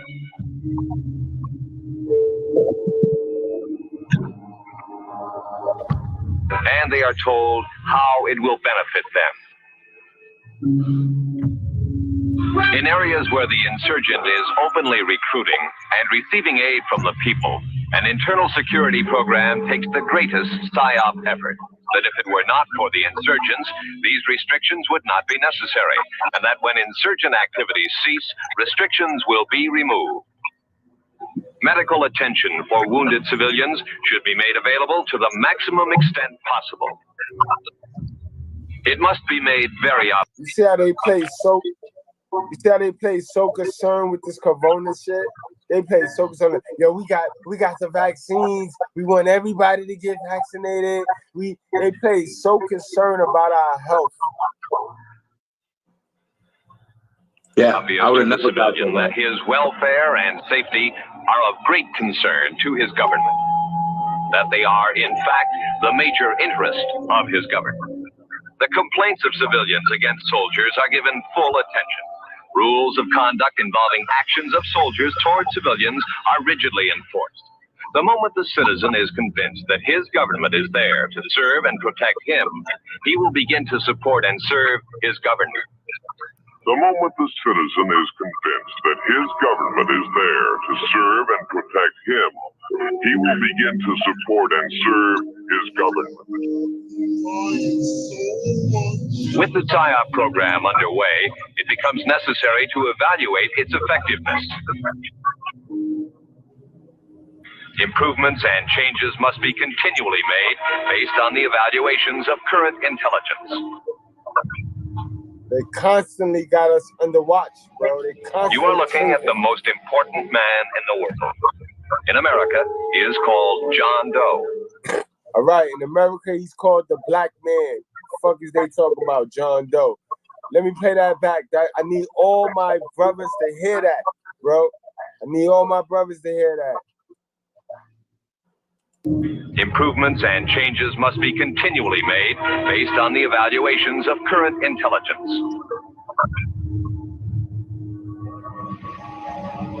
You are looking at the most important man in the world. In America, he is called John Doe. Other countries have other names for him. He is the man without a face. Every man. The average citizen. The man who totals 1 billion when added to all his counterparts all over the world. In the final analysis, he will decide the future of the world. Because his importance is clearly recognized by forces that seek world domination, his mind has become a target. All right, guys. What I tell you guys all the time, I tell you guys, you got to stay emotional, intelligent, because your mind is a target. You know what I mean? They want to extract every bit of, every angle, everything they can extract from your mind. You know what I mean, guys? Somebody got a background, they got to clear their background, but they definitely want to attack our mind. They want to attack the black man's mind, yo, because that's the most creative thing on the planet. You know what I mean? Word. So now with that said, guys, let's wrap this on up and let's because get to his the next importance segment. is clearly recognized by forces that seek world domination.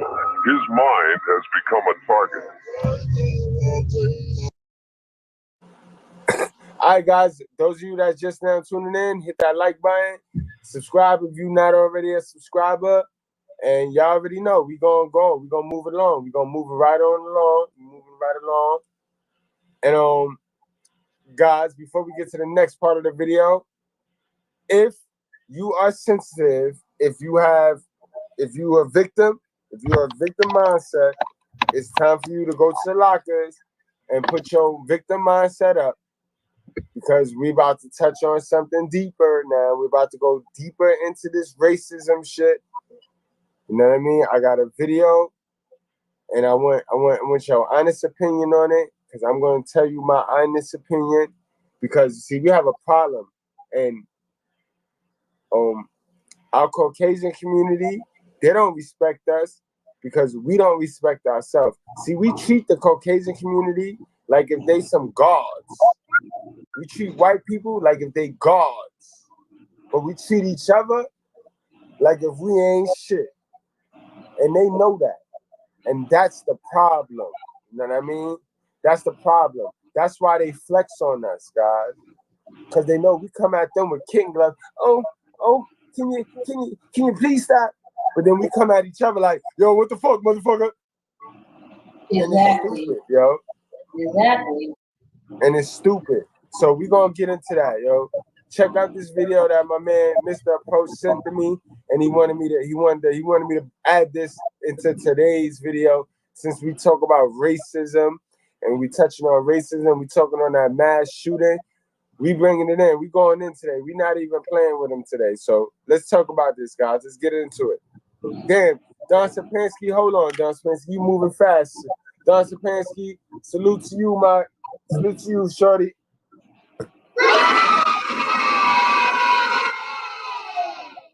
Yeah, I really appreciate you, Don Sapansky. You already know. All right, guys, let's get into this video right here, guys. I want your honest opinion, and I want your honest opinion prediction. Prediction, you gotta kill your noise, man. You I still got noise in the background? Hold on. A little bit.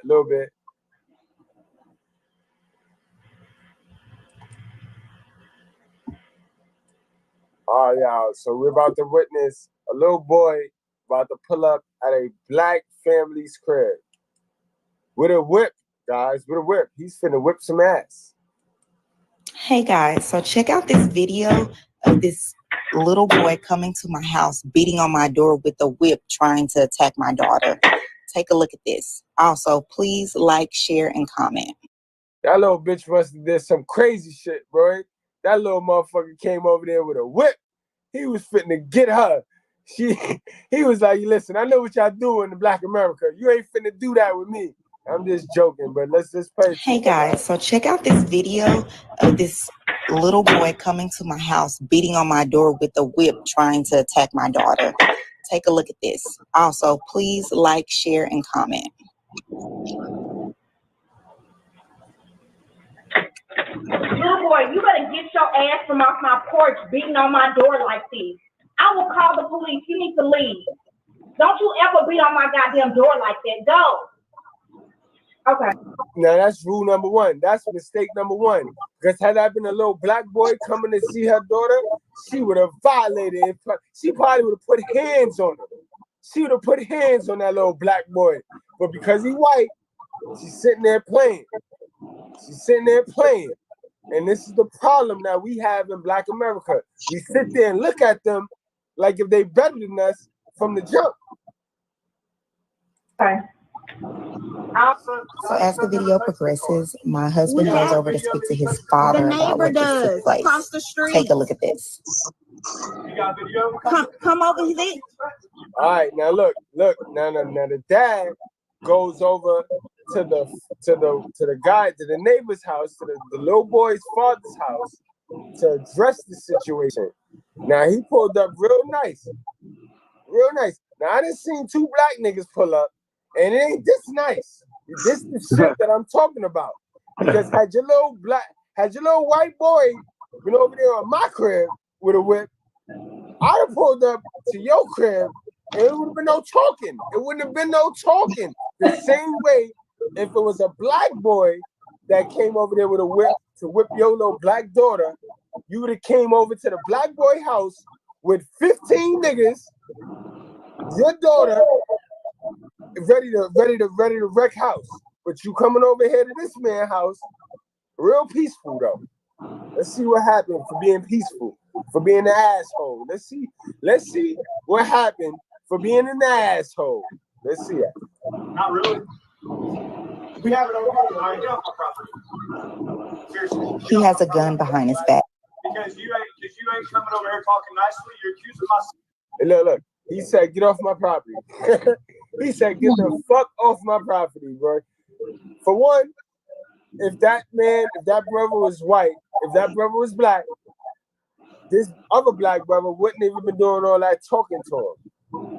That's true. Oh, he'd have been in his face. He'd have been right in his face. Already. He'd have been in his fucking house. He'd have been on his couch. Yeah. With goons.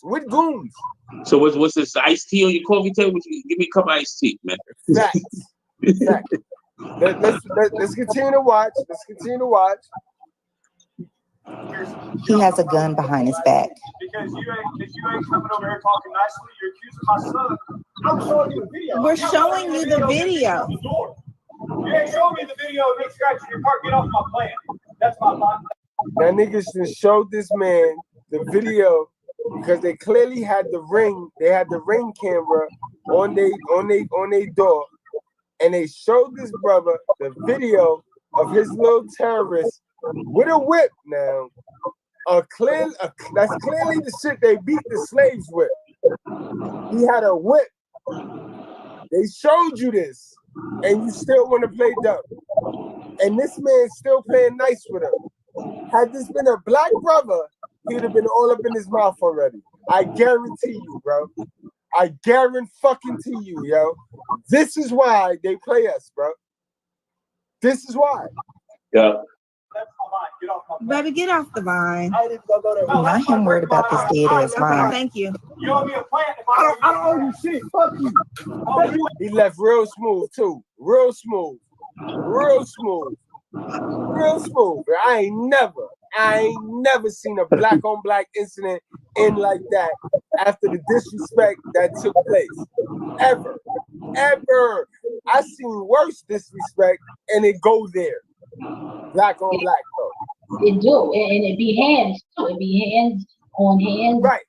Going down. It be petty shit. It don't even be as serious as a little nigga coming over there with a whip to your daughter. It be pettier shit than that.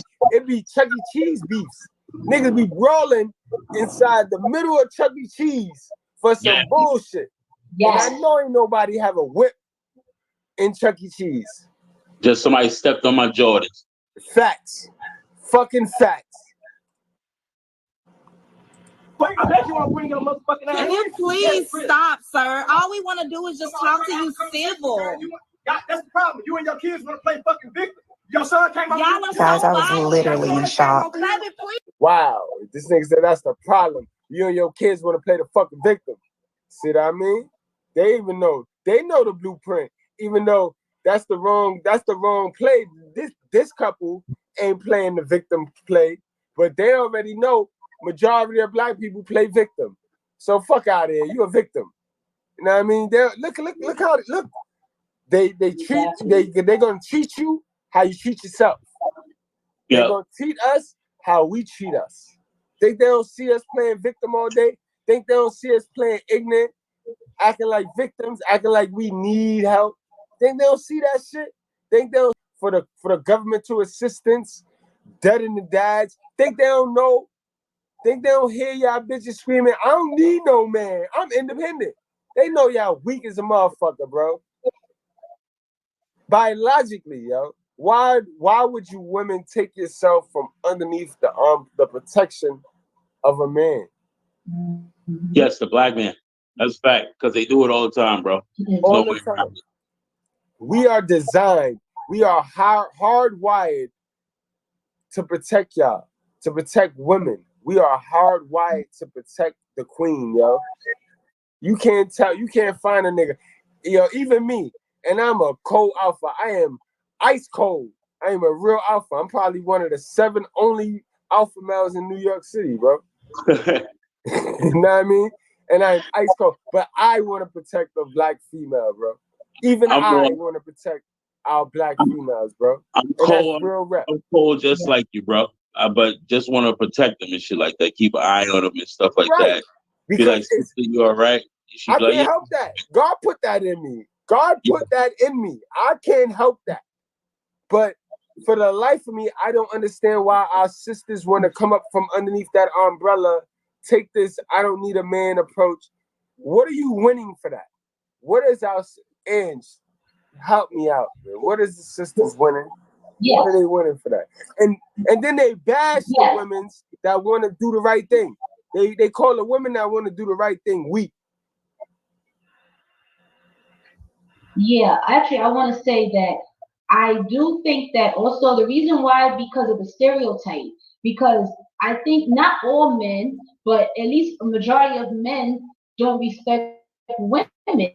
So if you have a lot of men that's not respecting women and calling women bees and hoes and all of that, and don't know how to talk to the females, and of course they're gonna look at the man as though like the man is not here to protect you, the man is here to pretty much just badger you. But if they're with another race of a different female, they treat them better and they treat them different. And I believe that's where the division is as well. It's not so much that sisters don't want to not have a man or be protected by the man. It's just the fact that it's the stereotypes. And that's a fact. And you know what it is too? It's the confusion, because you got a lot of women that don't mean no well for no man, but they wiggle their way and they pretend to be y'all. They pretend to be that good, virtuous woman, and they ain't y'all. They ain't y'all. And then it go to Ange. My mom's is good. You know my mom's, Aunt B, Bernice. She's a great mom, but she didn't teach me this. She didn't teach me this. She didn't teach me how to love a woman. She taught me how to get money, but she didn't teach me how to love a woman. My dad wasn't there. So why women don't want to blame women for their problems? Why is it easier for a woman to blame a man instead of blaming a woman, when mothers touch everybody on this planet first? Mothers are everybody on this planet first teacher. Fuck about the problem. I don't care about the father. If the father ran off, he ran off. If you alienated him, you alienated him. You chose to be a single mother. So it's no excuse. Mothers are the first person to touch everybody on this earth. Why don't we focus in on that? Why is it so easy to skip over that fact and just go straight to the men being fucked up? But what I could say also is, what I could say is also the choices that you make too. Because if you choose to be with a certain type of man, knowing that he's not a good father figure, right, or he's someone that's not fully committed, or someone who's pretty much a player, or someone who can't be faithful, and you settle down, it's not going to be better when a child is in the picture. And I think that's where some people make mistakes, or at least some women make that mistake of trying to hold a man down or be with a man knowing that he's not the right one or the right fit. And that's where you have the issues where you have the single parent home or single moms raising kids on their own because they chose the wrong man. Sometimes it's decisions. And not only that, I also feel like there is some men that do have trouble raising a child at the same time because it's a lot of responsibility. And to me, I just feel like it's just the lack of communication and commitment as well that people have when they get together. And it's like, if you don't set that foundation and you don't have that strong communication, how you expect to build a family? You got to start from base one. Yeah, got to put the trust in the man so he can lead, no matter what. That's it. They don't want a man to lead, bro. Like, it got to the point of, well, I seen this clip over YouTube the other day, and I see how civil. But the one thing I do commend that couple is they do have a family. The father is in the house. Right. Oh, I'm assuming that's the father in the house of the little girl, or maybe just the father figure in general. Right. And they went over there as a strong couple to try to, even if they understood where they were at, but they understood where they're at, so they knew they had to hold their composure because the white folks play victim too all the time, no matter what. And you're seeing how the Karens was acting when she fell under. She's following a girl in the store, harassing her. Then when the girl pulled out the camera, she falls under the thing and said, "The girl's harassing me," and she's crying under the till, and everyone's just looking like, "Yo, she's 30 feet away from me. She didn't even touch her." Like, what is going on? So when these cameras got caught on camera and stuff like that, a lot of them got exposed. That was them with their genuine programming too, to put so-called white supremacy on blast and actually show that white folks aren't as sweet as they are, and so there's bad ones and there's good ones. Like there's bad black folks and there's good black folks. So that's a fact. I do commend that couple going to that house confronting him, but and the crazy part is he's the white father doesn't even know how to handle the gun because obviously he was nervous. He didn't even know how to handle the gun. I said, oh shit. I said, here go. I said, yup, he's on camera. He don't know his reactions is gonna play a big part of his life in the next 20 seconds, but he's not paying attention that white folks have to be held accountable too when these cameras is on them.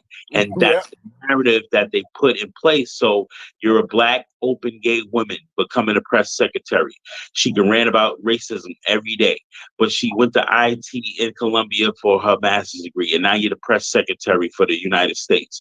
These are prestigious jobs. So they still beating it in people's minds the program that certain things are racist, certain institutions are racist, but you're a black open gay woman, first woman to become a press secretary. So how much oppression you using both cards, using a blue card to get through, then you're using a black card when someone doesn't treat you right. So now you got both cards spearheading at anybody that comes towards you, because that's why you got all these inclusion and diversity trainings, because it got to the point that trans women and trans men, some people don't even want to have a conversation with them because they don't want to trigger no one or be canceled, because now you need to have a fucking training to deal with this fucking person from the LGBTQ and shit like that.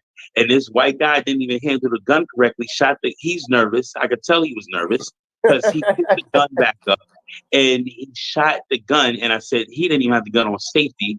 First of all, a round's not even supposed to be in the chamber. You didn't raise the gun. You didn't actually feel a threat, because if you did feel a threat, you would have raised the gun up and you would have cocked it back so you could have a round in the chamber. You just so nervous and out of control with your mindset, thinking that you're a white person, thinking that nothing's gonna, you're not gonna have repercussions anymore because Big Brother's watching. They're holding you accountable now for child endangerment and discharging a firearm in front of a child. So he's going to court now for the next year and a half and stuff. Yeah, it might be legal, but you just had a gun in front of a child and an unarmed black couple. So now we got to make an example out of you too, because it's all on tape. Until y'all get right, y'all not going to understand our agenda that you're bad, blacks are good, all types of blacks are good, the white man's bad, what's it called? Race agenda, gender, they trying to do a race affirmative action, some type of class in school that they was making white folks feel bad, making black kids feel good. They was asking the white folks, what is you most proud about being white, or what do you hate about being white? Like, and then the white person to get up in the middle of the class and start talking about what they hate. Shit crazy, bro. Like, this is how they get it. This is how they get us. This is how they get niggas, bro. A 2-year-old and a 3-year-old in pre-K or whatever, they're actually hugging each other and playing on a playground. You're only programmed this when you get older to hate certain individuals. Kids do not see race. They don't see color. They see toys. They see fun. They see mayhem. They just see what they can do to get to the playground for the day. That's a fact. That's a I don't fact prediction. It's all learned behavior. This shit is all learned behavior. God ain't create no hateful ass people. This is learned behavior. This is learned behavior to the point that the white kid did that and chased her down with a whip because he's being trained by his father.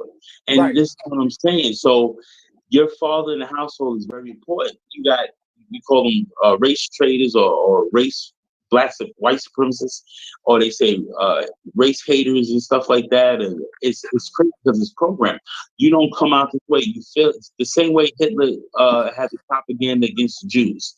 The propaganda is everything. We need someone to blame. The guy to my right, we're blaming him. Everybody look at him. He's the reason for our oppression. This, that. So now you're blaming white people at a young age and making them feel some kind of way. Because if the country, like I was watching an episode with Atlanta, and hold on. Let me piggyback off what you're saying. When you're blaming the white people that had nothing to do with enslaving our ancestors, these niggas just as dumb as the black niggas. These niggas that they blaming just as dumb as the black niggas that's blaming them. Yeah, they had nothing to do with it, bro. Nigga was born in the 80s like us. He's like, I don't know what I did, bro. I said, my man, it's not your fault, bro. I'm just chilling, man. Facts, though.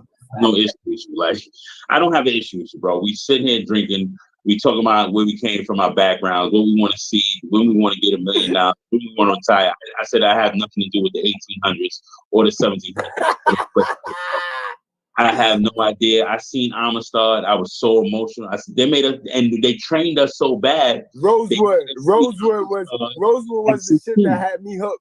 Rosewood was the shit that had me hating all white people, bro. That too. They program us to hate them. So when you watch Kunta Kinte, you seen Colors. Roots. You seen Roots, and that was a guy from Reading Rainbow. Remember him? He played Kunta. Yo, you a bastard, yo. Hold on, hold on. Save that thought. Let's finish this video, yo. Wow. Yo, you is a god, bro. You is a fucking god, bro. I use Reading Rainbow as. Yo, let's finish this video, bro. I'm gonna show you. All right. I came over here with a fucking whip. Bring his ass over here again. Please. What the fuck happened? You have a gun. Come over here on my side. You have a. We called the police twice. Luckily, this time he went to jail. I've already come out before. Come on, let's do it. No, baby, get back. Oh my This God. idiot pulls the trigger and almost shoots himself. She's sitting there talking about, oh my God. See the shit? This is shit I'm talking about. Like, they know if that was a black family, bro, niggas would have caught a body. They'd have caught a body. Like, they being too humble. You being too humble. You gotta treat everybody the same. The same way you would have treated a black person, the same way you supposed to treat them. Point blank and period, yo. I ain't trying to hear it. But I think also because they know the consequences too behind that. If they were to do something to the white family, they already know that they're gonna be under the jail besides killing their own. And that's what it is. Society makes you think twice about killing a white person because they're just privileged. They're privileged to do whatever they want. Like, yeah, like back to the You're right, Cuzzo, and I wanna say I totally agree with you, but here's the logic behind this situation. Clearly, we live in the same neighborhood, so you ain't no better than me, motherfucker. So if I slap the shit out your little son and I got on camera, your little son over here at a whip with a whip, and your son was whipping this shit at 10 o'clock. When I slapped your son was at 10:15. I'm okay with that. Me personally. That's when niggas gotta start playing. Niggas gotta stop playing because we in these neighborhoods now. We done worked our ass off to get in these neighborhoods, these same neighborhoods as these fucking racist white people. Then we gotta keep it up. We gotta keep it going. But I get what you mean, cause niggas know. Every nigga know at the end of the day, if you slap a regular white person, that's like slapping the police. It is. It is. It is a shame because if they like, let's say they was to do something to us, they'd be quick to plead insanity. Like, oh, it was something wrong. I didn't know I was going through something, and they just slap on the wrist. That's when they hit us with the hate crime, cuzzo. They will say it's a hate crime. Nah, you can't say nothing when you commit a crime towards any race. You just gotta let it go through.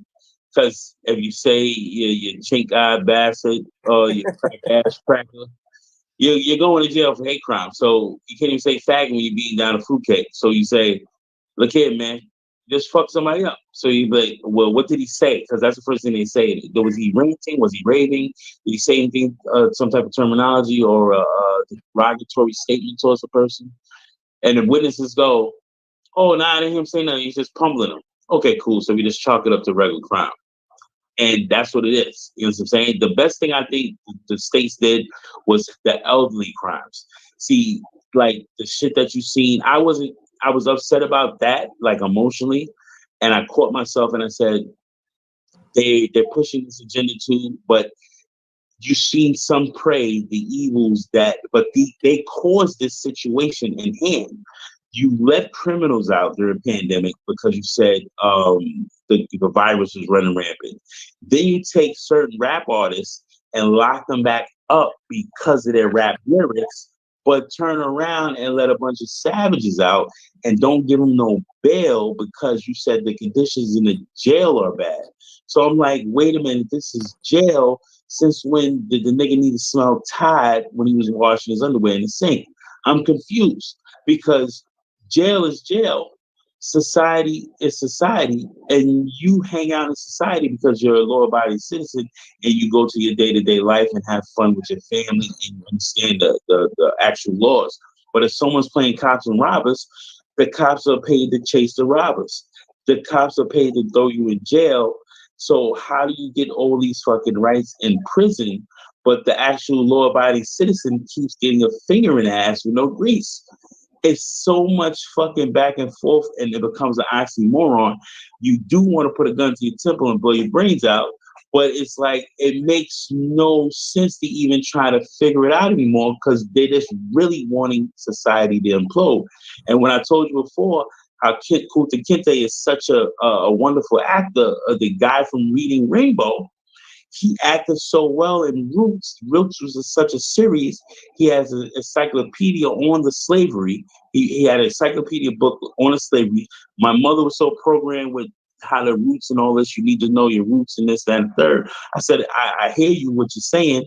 Amistad made us emotional. We've seen what happened, but when are you going to let us in to this real estate, financial literacy for our children so we get the generational wealth? Trust me, I understand racism does run rampant. It was here. They locked up all the Black Panthers. We understood that. They went after Assata Shakur. She had to fled to Cuba. We understood that. But the factor is that there's too much information on this internet. That's what they're trying to put a hold on now because too many Black men are getting multifamily homes, real estate, flipping money through stocks, learning how to do dividends, opening stores. Crypto, people, you got young Black brothers buying crypto for. They say no, the steep when it falls down is the best time to buy stocks because I'm still buying stocks because the more they fall, the more I'm bringing it in because I believe into the bull run and the bearish market. So I understand these things because the information was on the internet. They're trying to put a stronghold on the internet in America, but they can't succeed. This is what I'm saying. So now we got all this information, but now you're locking up young brothers again. That's rich brothers acting like they're bosses. Still thinking they're still believing in the Al Pacino Scarface movie. Even he got his brain blowed on the globe. You heard Fat Joe say that in the song. So don't think this shit is a movie. This is real life, bro. And you will suffer if they want you to. And I be telling people all the time, I say, this makes no sense. How can you have all these gun violences going on? The NRA is going to back this. The NRA is going to do this. You got Trump being hated because he said the certain things that was on everyone's minds. He tried to help the Black community. Oh, every time I speak to somebody about Trump, they say all he did was say grab him by the pussy. I said no, he didn't. Yo, I said sitting my thing. Hey, I have to cut you off, but here's my thing with Trump, yo. Trump was like looking in the mirror for Black folks. Trump was the exact replica of a Black person, bro. Trump was ambitious. He was driven. He was rude. He was obnoxious. He was disrespectful. He was everything that a Black person is, bro. So why the fuck we hated him? Because it was like looking in the mirror, bro. It was like looking in the mirror. What the fuck did Joe Biden do for us, yo? And he's been in the seat for a while now, bro. He walked with Dr. King with Bernie Sanders in him. That's like Bernie Sanders told everybody a dream too. I said this nigga was. I said Bernie Sanders said, yeah, I was in the civil rights movement. I just looked at the TV and said, well, what the fuck you do, nigga? Because you ain't jumping in front of that bullet for King, nigga. You just got a rock thrown at you. I said, all right. Let's keep it moving. Let's keep it moving, yo. We rolling over there. We about to go. We 8 minutes away from 2 hours. Oh my This idiot pulls the trigger and almost shoots himself and his daughter. Hey guys, so check out this video of this little boy coming to. All right. So that right there, guys, is just proof that we need to step our shit up. We need to stop playing, guys. We need to seriously stop playing, yo. Honestly, guys, we need to stop playing, yo. We need to. You know what I mean? Let's go into some of the interviews and shit. Let's see what the streets is saying about this Buffalo shit, y'all. Let's see what the streets is saying about this Buffalo. Don't go to that crisis actor, bro. That dude that ain't have a phone and said he's sipping lemonade, and that's a big lemonade. I have to point out how they try to play on our intelligence, bro. I have to show why it's important to be emotionally intelligent in the Black community, especially in Black America. I got to, yo. You was on point though. No lemonade and I beer and came back. Guy is on point right now, yo. I said, who's telling this story, bro? He had a good story though. My guy is on point though, for real, for real. Let's see what's going on.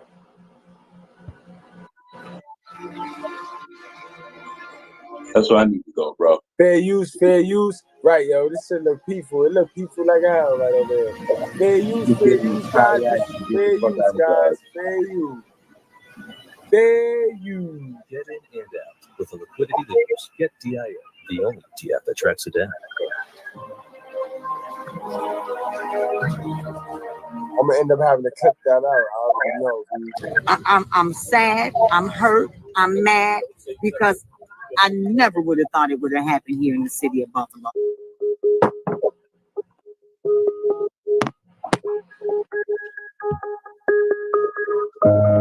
This is one of the first and only Black grocery stores in an all-Black. It is the only one. Yeah. It's the only one. And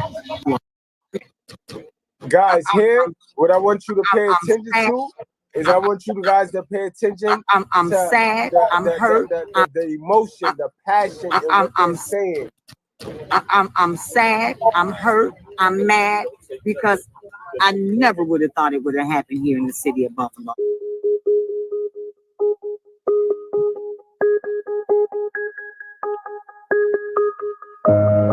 this is one of the first and only Black grocery stores in an all-Black. It is the only one. Yeah. It's the only one. And my family shops here on Saturday mornings. Like, that could have been our mothers, our grandmothers, our aunts, our uncles, and it was us. It was us. So you came from outside our community and you did this to us. The sad part is, if it had been a Black man shooting up people, he would have been dead by now. The shooter is not dead. This is not nothing new. It's racism here, man, every single day. We deal with it. And it's just like, man, all over the world. It just, man, we didn't expect it to happen here, but, man, you know, it happened. They were going about their daily lives, left in the morning, and had every expectation that they'd be home at night with their families.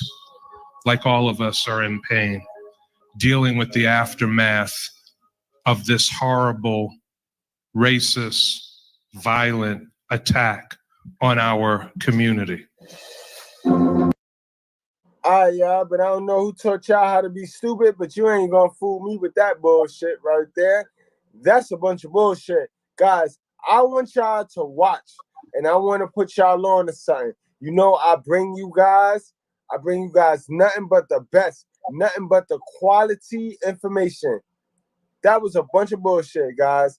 They ain't interview nobody relevant in this situation. They finna push interviews of script readers in front of us through this whole shit. By next week, we ain't gonna hear from nobody from the victim's family or nothing. Everybody will be spending their little cash money that they took for participating in this foolery. Now let's go, guys. Let's go. Let's get into something deep, guys. You know what it is. Y'all know how we do over here. Y'all saw that, right? Y'all just saw the little witnesses. No tears, I ain't see nobody crying. I ain't see nobody sad. I seen a bunch of people promoting stupid shit. Let's go into the history of script reading, guys. Yes. Guys, if you didn't know, they have crisis teams, bro. They have paid teams that'll come out and make the news look real good and make the news look real juicy and perpetuate the stupidity. Let's get it. And yo, salute to my guy, Prediction Ascension, because this nigga called this dead on right here. He took my whole edit. Butterfly in the sky. I can go twice as high. Take a look. It's in a book. A reading rainbow.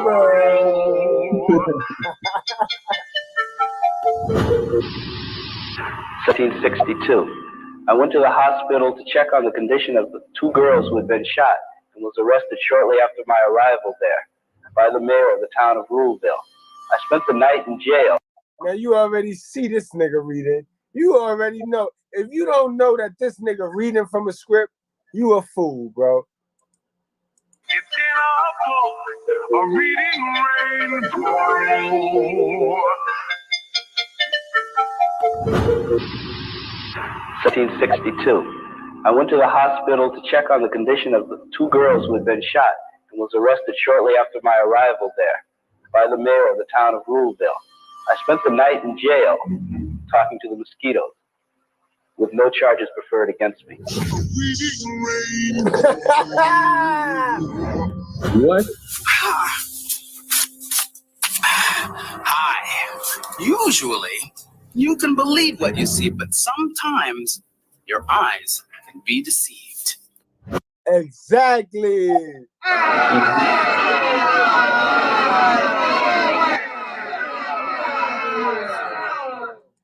Yes.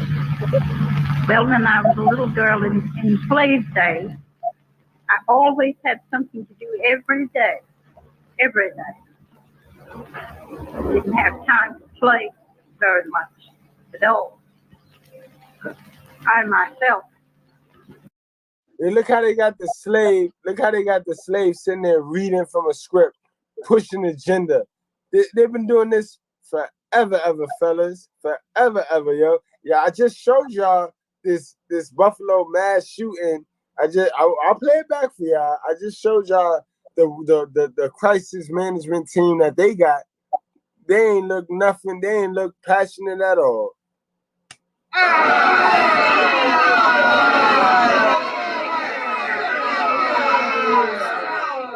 Exactly, oh Larry. Fake everything. Fake the new real, B. These niggas getting money. They getting checks. They getting checks, the busters in the head. I was in the house for most of the time. In days like this, while we were outdoors, pulling up weeds, or picking up feathers. Salute to my guy, RPA, yo. We got to definitely link up, bro.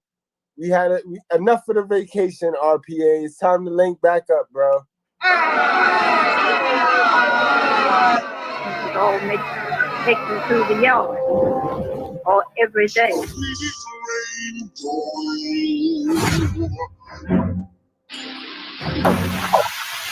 Someone came into the room, started shaking the chair. Said, Chairman, wake up, pig, man. And I saw bullets coming, something looked like. All right, guys, this is the death of Fred Hampton. You know what I mean? This is the death of Fred Hampton. Look how poorly it was. Look how poorly it was, though, guys. This is a script reader. Someone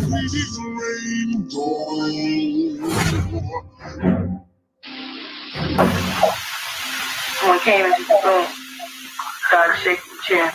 Said, Chairman, wake up, pig, man. And I saw bullets coming, something looked like the front of the apartment from the kitchen area. We were pigs to shoot. And about this time, jumped on top of the chair. He looked up.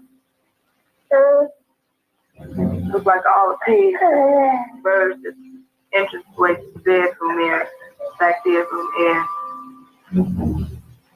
Matches is just going. You could feel the bullets going. Just looked up. He didn't say a word. He didn't move. Just moving his head up. He laid his head back down to the side like that.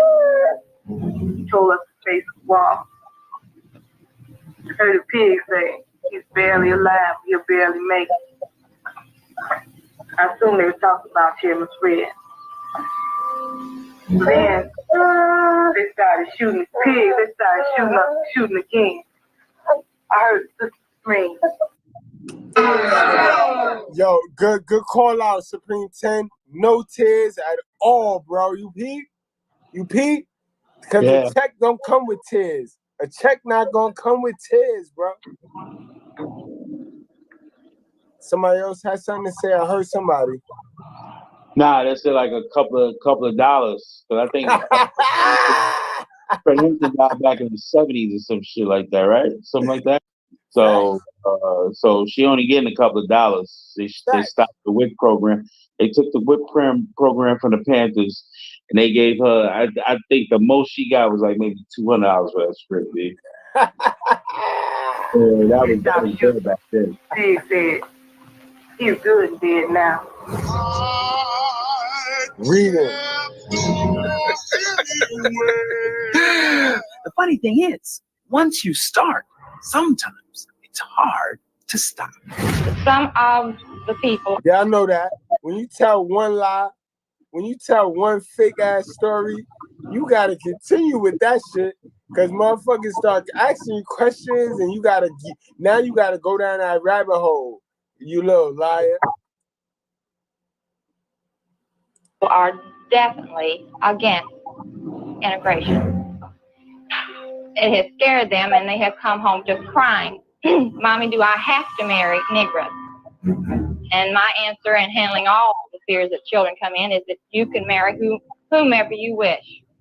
I come from Kentucky. Had you known any Negroes before you came to Levittown? And I can honestly say one of my best friends was a colored girl, and it's such a disadvantage to see her children try to grow up healthy in the atmosphere that they have to live in.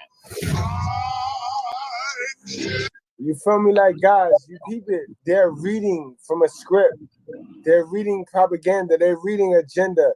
They don't mean, even if they do mean, let's say they do mean what they say. They're not organically manifesting what they want to say. That's what I'm talking about.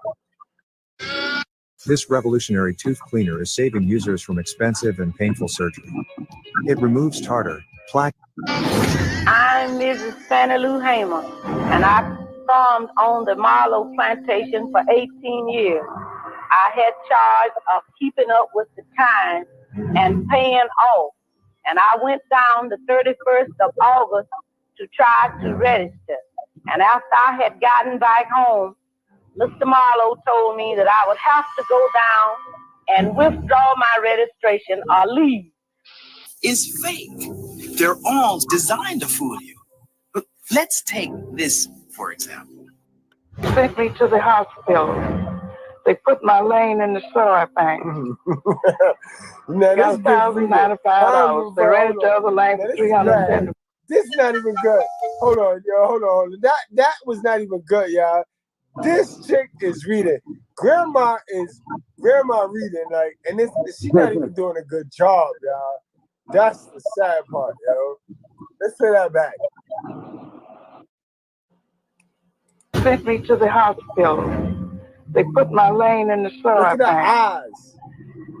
They got $1,095. They rented the other lane for $375. They put my children on welfare. When I came out of the hospital, they had taken my fence down and widened the road down through my place. They went around, got all of my creditors, different people that I owed to trust me, and they hadn't paid anybody. I got a lawyer to straighten my business out, and he told me that. Yo, prediction, yo. Can I hear some spin on this? Because this one is blatant. Yeah, she didn't move her eyes left or right, looked into the camera. So they told her to read, and she actually just kept on reading. Like she couldn't help it. She said, let me get to this shit because I'm understanding that you need something done, and I need to read this script real properly, and you need to tell me if I did a good job at the end of the script. So that's basically how she said. That's basically how she said. Yo, Edge, that's you, Edge. Yeah. Yes, that is crazy. Like there was no refraction, whatever she was saying. There was no like eye movement to the left or right. So I said, "Wow, she's really reading the script." And the other lady had a gold tooth. Told me she wanted to go to the woods. I said, "Well, you got a gold tooth using slavery. Well, we think so it's like, you got a gold cap." I mean, see, dental care good because people back in the days in the 60s, 70s. Like if you watch your aunts and shit, you're like, where you get the gold caps from? They was giving niggas gold caps to make them feel good. So when they did their teeth over, they gave them gold caps. And no one understood that. Like I really looked into that shit. So why do you always run around with them one gold capsule, them two gold caps at the bottom? They fixed their teeth in jail, or they gave them a package, or like gave them a couple of dollars. They said, you know, you want to go tooth? Motherfuckers went and got a gold tooth. Yo. Black and white, but I kept gold. Yo, I can't stop laughing. She just laying there, just reading. She not having no reaction, no nothing. Yo, Cuzzo, she made it obvious, bro. She was blatant. You will take this to me and I'll hand you $3. But I said, I don't want to go over there. You said, go over there. That's basically how she sounds. Yo,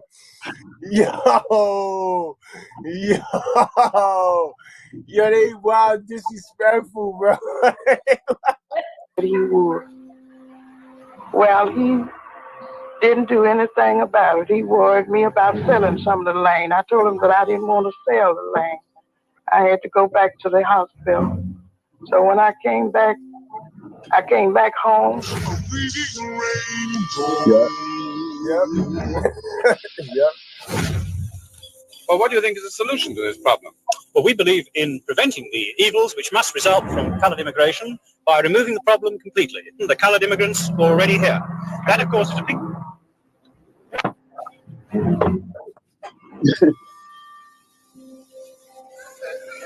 Well then, what do you think is the solution to this problem? We believe in preventing the evils which must result from mass coloured immigration by removing the problem completely. In 1861, I enlisted in the War of the Rebellion. We went to Cold Cap, fought the Dutch, and cleaned them out completely. Lost only 7 of our men with more than 250 of the Dutch killed. Guys, this is proof that for the right price, niggas have forced you to believe whatever, bro. Ain't no emotion, ain't no passion, ain't no authenticity in any of these statements, guys. And you clearly see that. And you see, back in these days, technology wasn't so advanced, so they could get away with it. The least the technology was advanced, the more bullshit they could slide through you.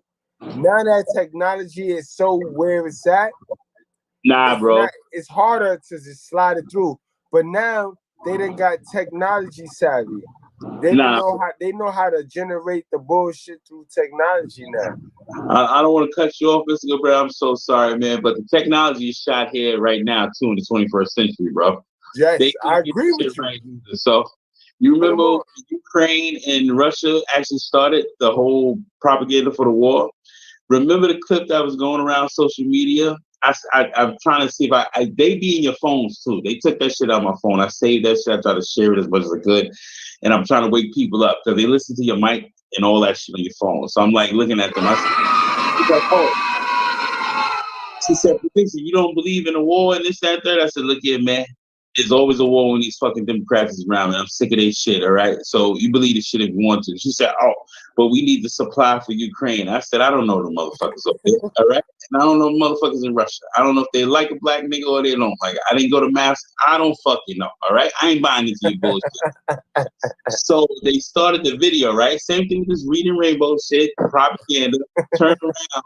The guys, everyone's seen this video. You had to see this video. The guy's doing a newscast. Oh my God, 52 Ukrainians have passed away. They all under black sheets, right? The guy actually is moving under the black sheet. So everybody knows when the white sheet or the black sheet goes over the body in a crime scene, the body is technically supposed to be dead. So he's doing a story and a commentary right in front of the 52 so-called Ukrainians that got killed by Russians, right? So the guy is moving under the sheet. Someone comes in a frame. You can tell they're like one of those project managers or a producer for the set. Got the earphones in with the clipboard, and he's trying to put the sheet back over him in the frame while the guy's actually trying to do the story. So I said, "Hun, so they're just laying there with black sheets, and this guy didn't understand action because when they said action, no one was supposed to fucking move. So he's moving around." And they catch him in the act. And I said, all right, so now that's erased from history. They took it off Twitter, whatever you want to call it, bro. It's propaganda at its best, man. And I said the propaganda is them trying. That's why I said when you said the technology wasn't as advanced, it wasn't as them to put CGI or the back screen that your cousin is using right now, right? They put back screens and CGI and burning buildings, like when they showed Beirut, when Beirut blew up because of the ammonium nitrate that was at the docks. They showed the same clip, but the guy enhanced it on Project Knowledge. Shout out to him on yes, sir. He switched everything around. He said, "Don't believe what you see," because he said I could make a ravaged land look awesome with birds and bees, and you see the buildings go back up and all that shit. The same thing when they try to say CGI with 9/11. I grew up during 9/11. We grew up during 9/11. I was down in high school when a so-called plane hit. So when a so-called plane hit, everyone's on video, people with handheld cameras. You have a video showing the guy gets off the elevator in the parking lot. He gets off the elevator. There was no plane hitting the second tower. His girlfriend's on the phone. He said, "Oh my God, babe." He said, the building just blew up. She said, "Yeah, I know. I'm watching the news." You hear her on the speaker, "I'm watching on the news. They said a second plane hit." He said, "A plane didn't hit it." He said, "It just blew up." And it's on camera that it just blew up. So they was playing, I can't remember the name of it. It's like a 3D motion when they got the new things in the circus now that you can see the seals and the killer whales on the ceiling now. I can't remember. It's Blue Beam Project, the Blue Beam Project. They've been doing this now. So now with technology that it advances, you can actually put propaganda more into people's minds.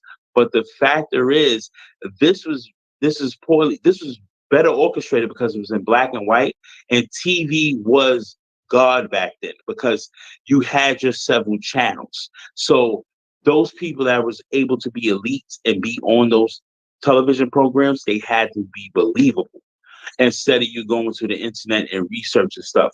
Because remember, when we grew up, encyclopedias was the only way we could research. That was our literal Google.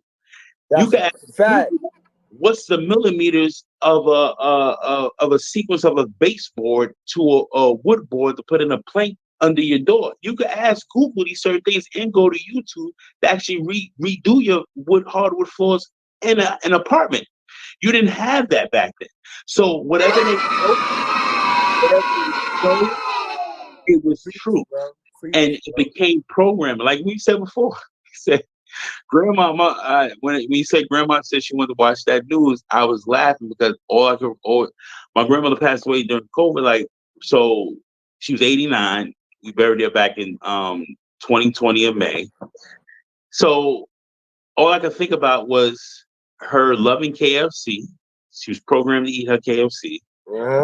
And she needed the news on before Jeopardy Yes, bro. Let's get it, yo. That's my bro. You heard, bro. Yo, she always did that, bro. You already know what time it is, B. Before Jeopardy, boy. Right after Jeopardy, and then the lottery. Don't forget the lotto. Yeah, I had to sit there and watch that, B. You know what I mean? Like, you know, the lotto numbers. Like, man, And the take 4 numbers are 1, 2, 3. Yeah. Exactly. Those were the memories.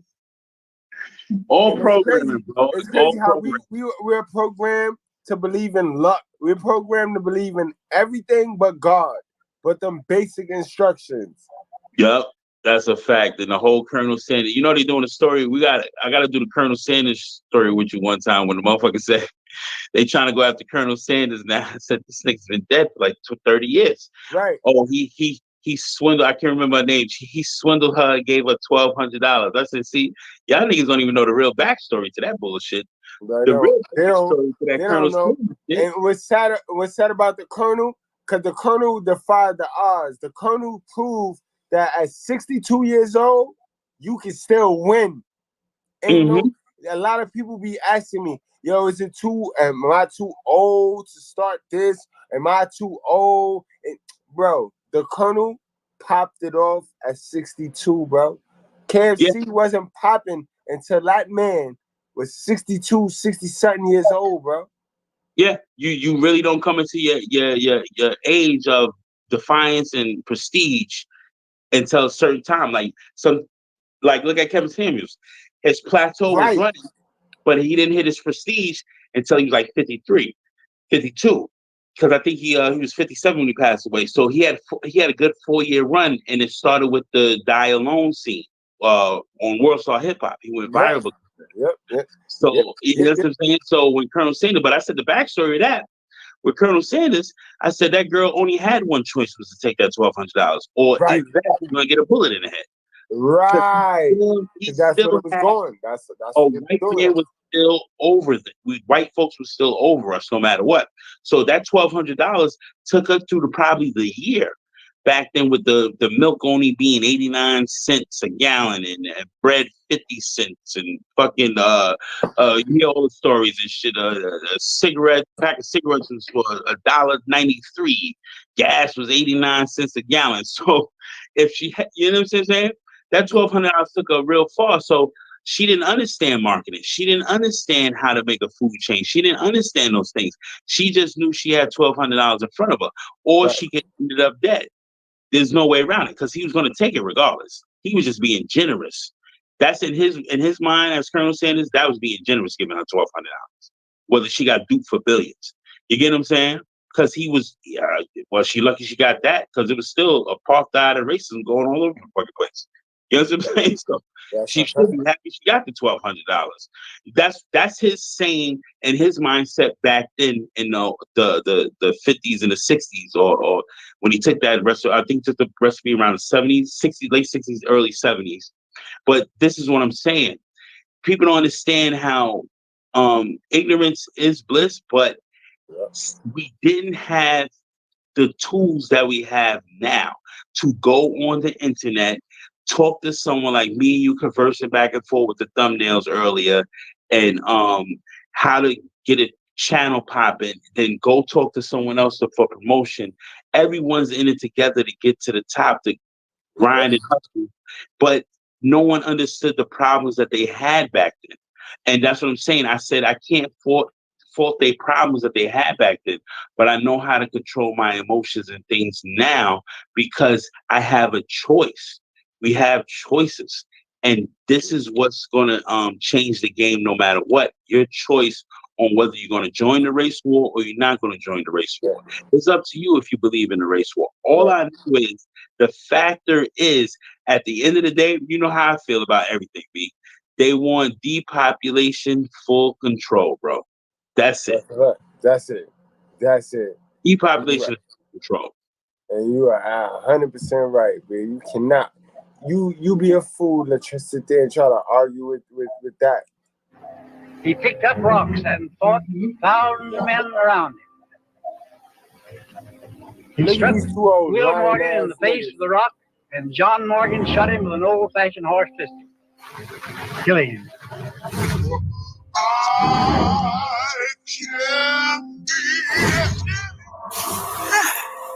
Now, let's take a look at this.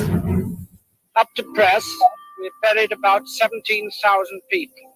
And we expect to bury. Yo, look how far it date back, though. Look how far this bullshit, the game, date back.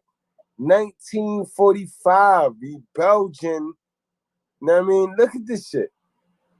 And a lot. And what we fail to realize, we adapted a lot of our fuck shit from Hitler, bro.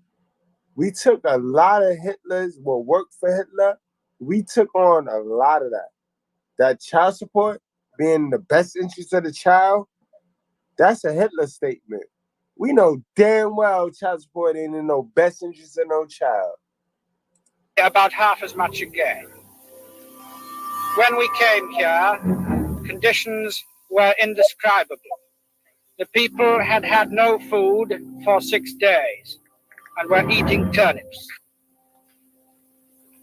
The cookhouses have now been organized, and although they have to be guarded so that everybody gets a fair share of the food, things are now going fairly well. Fly in the sky, I can go twice as high. This is the 24th of April, 1945. And I qualified at University College Dublin in 1934. At present, I'm engaged in trying to put to rights the hygiene and sanitation of this camp. Yo, salute to all of those that just tuned in. I know y'all guys was at work. Y'all was on y'all purpose and shit. Much love. Just to catch y'all up on where we at right now. I know y'all gonna go catch the playback and shit, but just to catch y'all up where we at right now, we talking about these lying ass fuckers right here, bro. We on these lying ass fuckers right here. Yo, prediction. Catch the people that just tuned up on. Catch them up to where we at right now. Okay, so pretty much we on I believe this is called the hoax, the industry hoax. Yep. So the video clip that you took, it's showing how propaganda was conceived by the American people back in the early 1900s and mid 1900s, and how they would read scripts and stuff. So when you read scripts and stuff and make people, you play the pretty much the violin card on people's hearts and what they believe in, and you batter it into their brains, because remember, there's only a certain amount of channels that you could watch back then. So you would tune in and it would get people to back, basically their propaganda to back the wars, back the laws. Same thing that you're seeing right now with Buffalo, New York, the shooting in Laguna, California, how it's always blacks are being targeted by whites, and now you got Taiwan targeting Chinese people because of the whole propaganda for China taking over Taiwan, and then you got the Russian-Ukraine propaganda. So they play on people's hearts. 33 billion to what? Joe Biden, in Ukraine, and this is how they play on people. You got motherfuckers that never been to Ukraine. They fucking waving yellow or blue flags. So all this propaganda, it shows that people been reading scripts, and crisis actors been around for years, and how psyops are played with the mental stability of a community, and how can they prey on people to actually go with their narrative and their agenda. And the narrative is that blacks are being targeted, Chinese are being targeted, and now that this is happening again with these mass shootings, they're trying to have gun control, full control of the population with our medical rights, full control of the guns, because America can't fold. Even as much as they push this out, they can't get rid of the Constitution. because people died for that Constitution. They put on uniforms for it, and they will not let certain elites go against that Constitution. They would die with a gun in their arm. They'd rather die on their feet than die on their knees. That's the That's a fact. That's a whole fact. They'd rather die on their feet than die on their knees. But Terror Destroyer, just subscribe and stay in tune with the Tune-ins. You know what I mean? We're gonna keep it moving.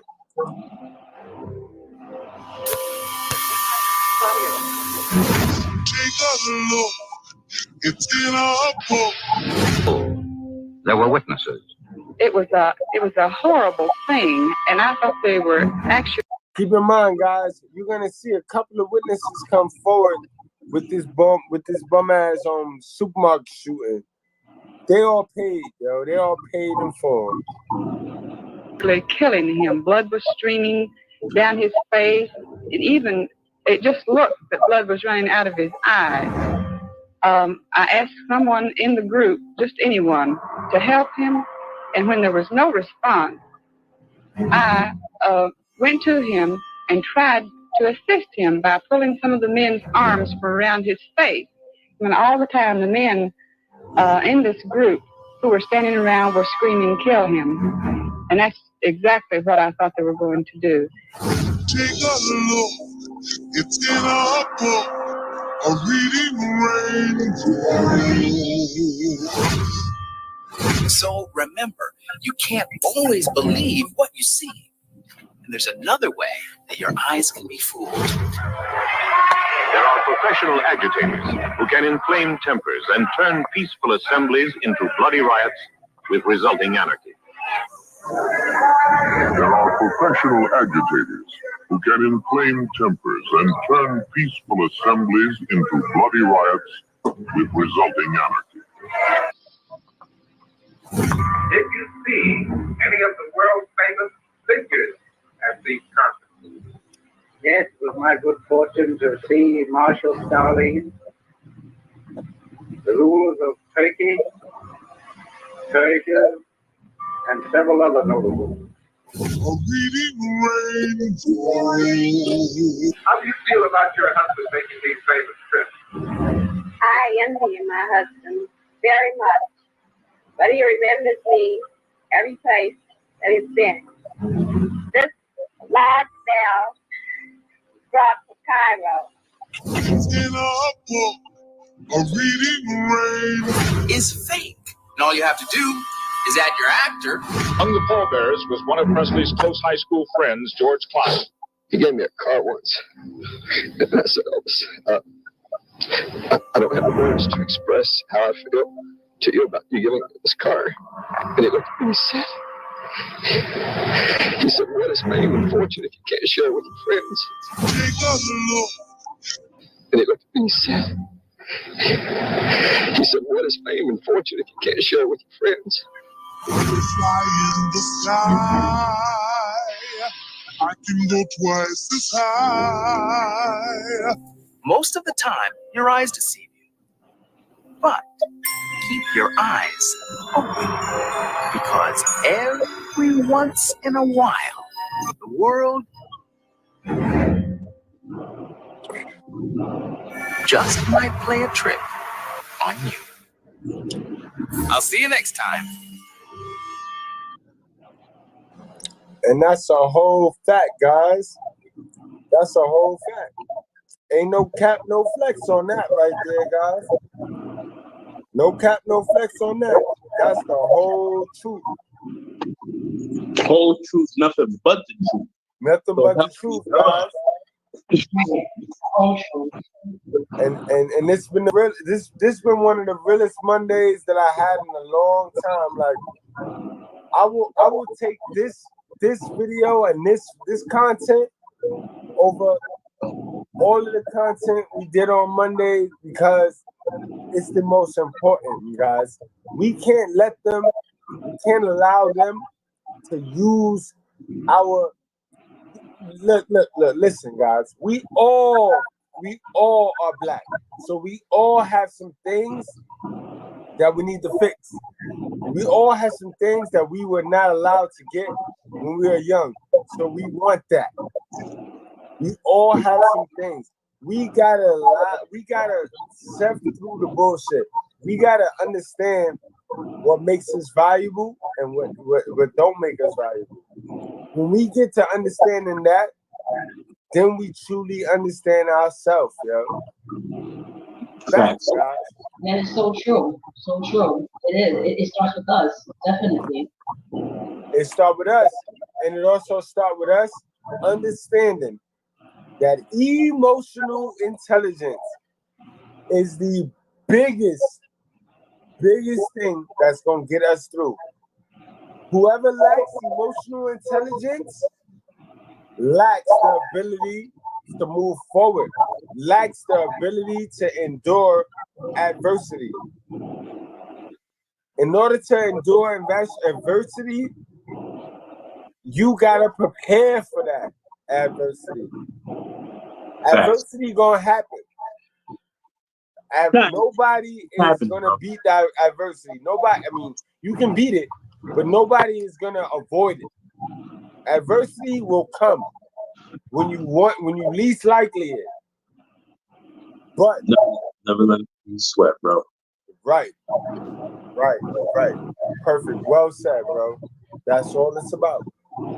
That's all it's about. Overcoming the odds, guys. It's about changing the laws of your mind. Romans 12:2. Do not conform with the ways of this world, bro. Clearly, you see that the ways of this world is not for you. It's for your money. It's for your finances. It's for your wealth. But it's not for you. Nah. It's been one of the funnest and most informative podcasts I have done, yo. Yeah, I enjoyed you guys too. You guys. I gotta follow you too, sis. You gotta Yes, I was about to say that. Thank you. Cuzzo, please let everybody know. Please let everybody know where to find you at, how they can subscribe to you. Because they're gonna want to follow up on this, Cuzzo. You've been a great guest. And I appreciate you, Cuzzo. Yes, I'm so happy to be here. Thank you. Thanks for definitely inviting me. Of course, I look forward to future podcasts and live shows. I do. This was great. Every Monday, Cuzzo, you is welcome. Every Monday we here at 8:30, 9 o'clock. Okay. Thanks. Give me your you got an IG or your the channel? Yes. My IG is Angel Rain. So that's Angel and then Rain with 2 N's _00. Underscore Rain. Okay. Oh no, _00. Okay. And that's for your YouTube channel too. That's both IG and YouTube. Yes. That's all what right. both Perfect. YouTube. All right. Yes. Perfect. So we're Angel Rain _00. 00. Okay, perfect. Nice talking to you tonight, sis. And I'm Prediction Ascension on Instagram. Prediction Ascension. Prediction _Ascension _TM. I got the this is what let me see if I can take my camera off because I've been sleeping. I'm tired too, but yeah, I was on a plantation all day. I was just leaning in the chair. I didn't get a chance to put my makeup on and all that, for the show. But okay, prediction. Is that right? Yeah, as soon as I came in, Mr. Goodbread sent me the link, and I said, "Oh shit, let me brush my teeth real quick," and I sat down and shit. So I said, "Oh man," but Prediction Ascension prediction _Ascension _TM. My podcast channel is Prediction Ascension Podcast on YouTube and stuff like that. So I talk about some crazy topics and stuff like that. I don't bash women, I bash men and women. You know what I mean? You should have been sleeping with us. You had 8 kids already, type shit. You got a problem too. Yeah, I love him though. He's just like us, yo. He's about I don't to play take that shit. Men get beat up and men everybody needs to be held accountable out in this world. That's how I see it. And we haul them all day. I'm from 30th and Lenox, so you know. So that's what we do around here. So, because I know Mr. Goodbread, all of it, stuff like that. And we was following Angie too. Angie from Harlem World, bro. Angie Harlem World, when we was coming up, that was Harlem World. Harlem World. We all wanted the world on our own with M.E. and all that came out. You know what I'm saying? So, but yeah, this is very informative, B. And I didn't even know what makes so funny and how we think alike so much. You put that Reading Rainbow shit on, and I said, Reading Rainbow, he was an actor all the way through, so your eyes was always deceiving you, no matter what. And he showed you how, and the way they put it in your mind with the CGI that's going on now, that when you heard the people from 9/11, I always reiterate 9/11. I said 9/11 was one of the biggest hoax in America to promote a war that was never there. And when they did movies right in front of your face, because certain things came out from the DOJ that there was never no WMDs in Iraq, you killed the innocent man that wanted to do petrodollars. You got rid of Gaddafi that wanted petrodollars for oil. They still killing for oil, bro, to this day. And they know that's still the sustainable energy, coal and oil for the American and the whole world. And it's this propaganda. Like Trump said, he said, when Biden gets here, you're going to be paying $7, $8 a gallon. He told you that. Then he's going to tell you to get rid of your cars. They promote more Evo cars.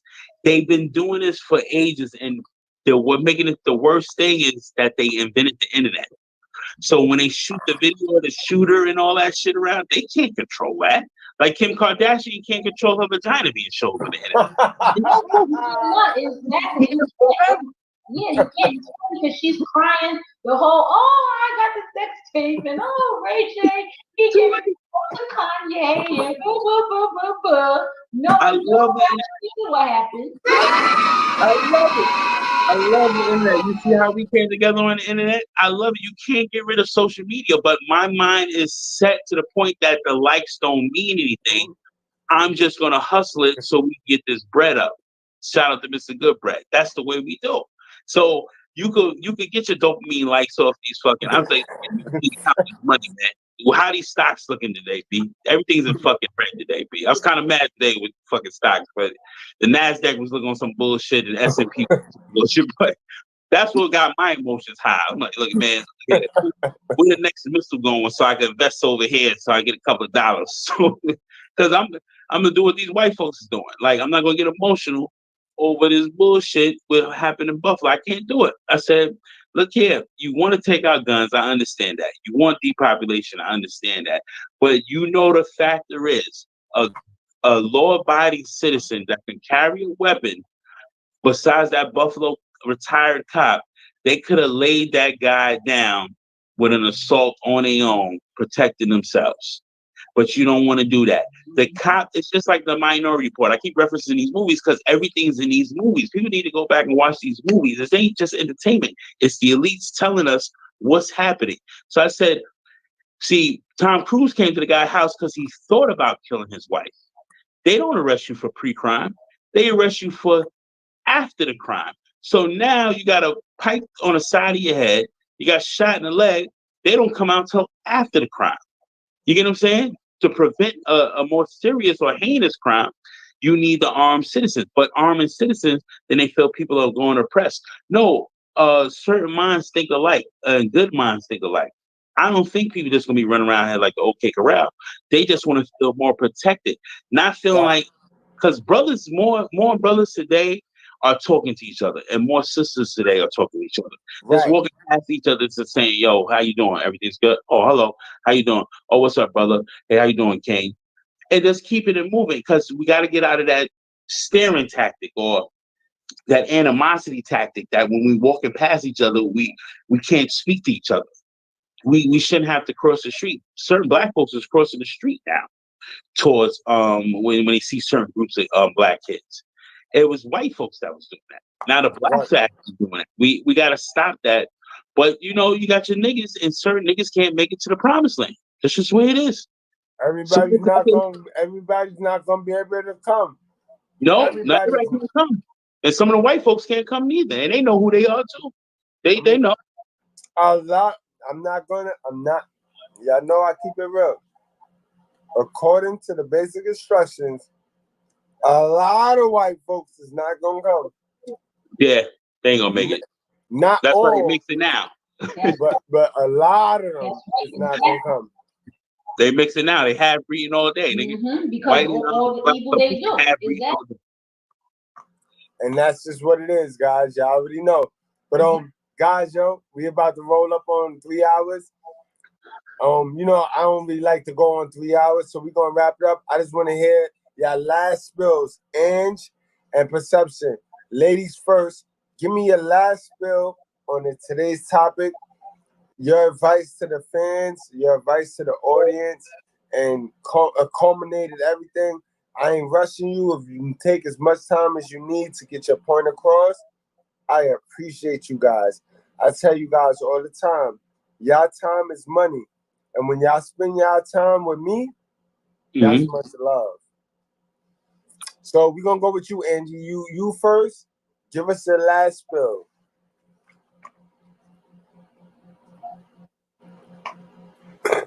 Ange, it's on you, Ange.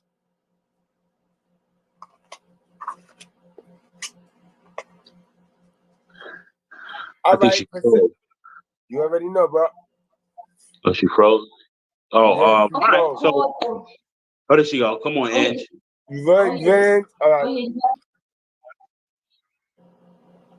Oh, yeah. I'm here. You guys hear me? I hear you. A little bit. You might want to go back out and come back in. Okay, so what I mentioned. Okay, can you hear me now? A little bit. Yeah, I can hear you, but it's breaking up. All right. I'm gonna make it simple by saying that what I could take away from this today is that even though we're called the minorities, but if you think about it, we're the majorities, and technically, I think it's driving the white culture crazy because they know that they're the ones that is the new minority group at this point. They're not us, and it's freaking them out.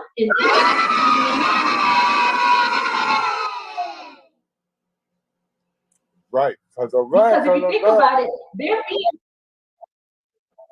because they're being erased and races, different cultures, and you having children that's not white or biracial. Of course, you're just basically just making the race less and less and less pure white. That's a fact.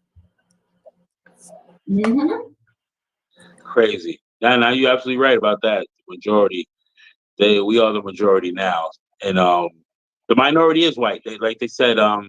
But the crazy part about this life, with this whole thing with propaganda, the Buffalo shooting, the Laguna shooting, the Dylan Roof. I mentioned Dylan Roof. They actually put him in there and stuff like that.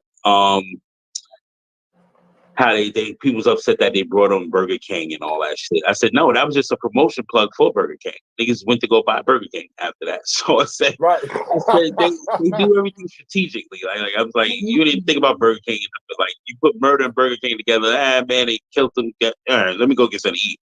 Yo, and an hour later, you would really think to go to Burger King because you're programmed. Everything's programmed. So now with it being said, like, how the majority is doing this in the minority, right? There's a study going on right now that the Black community will be worth negative.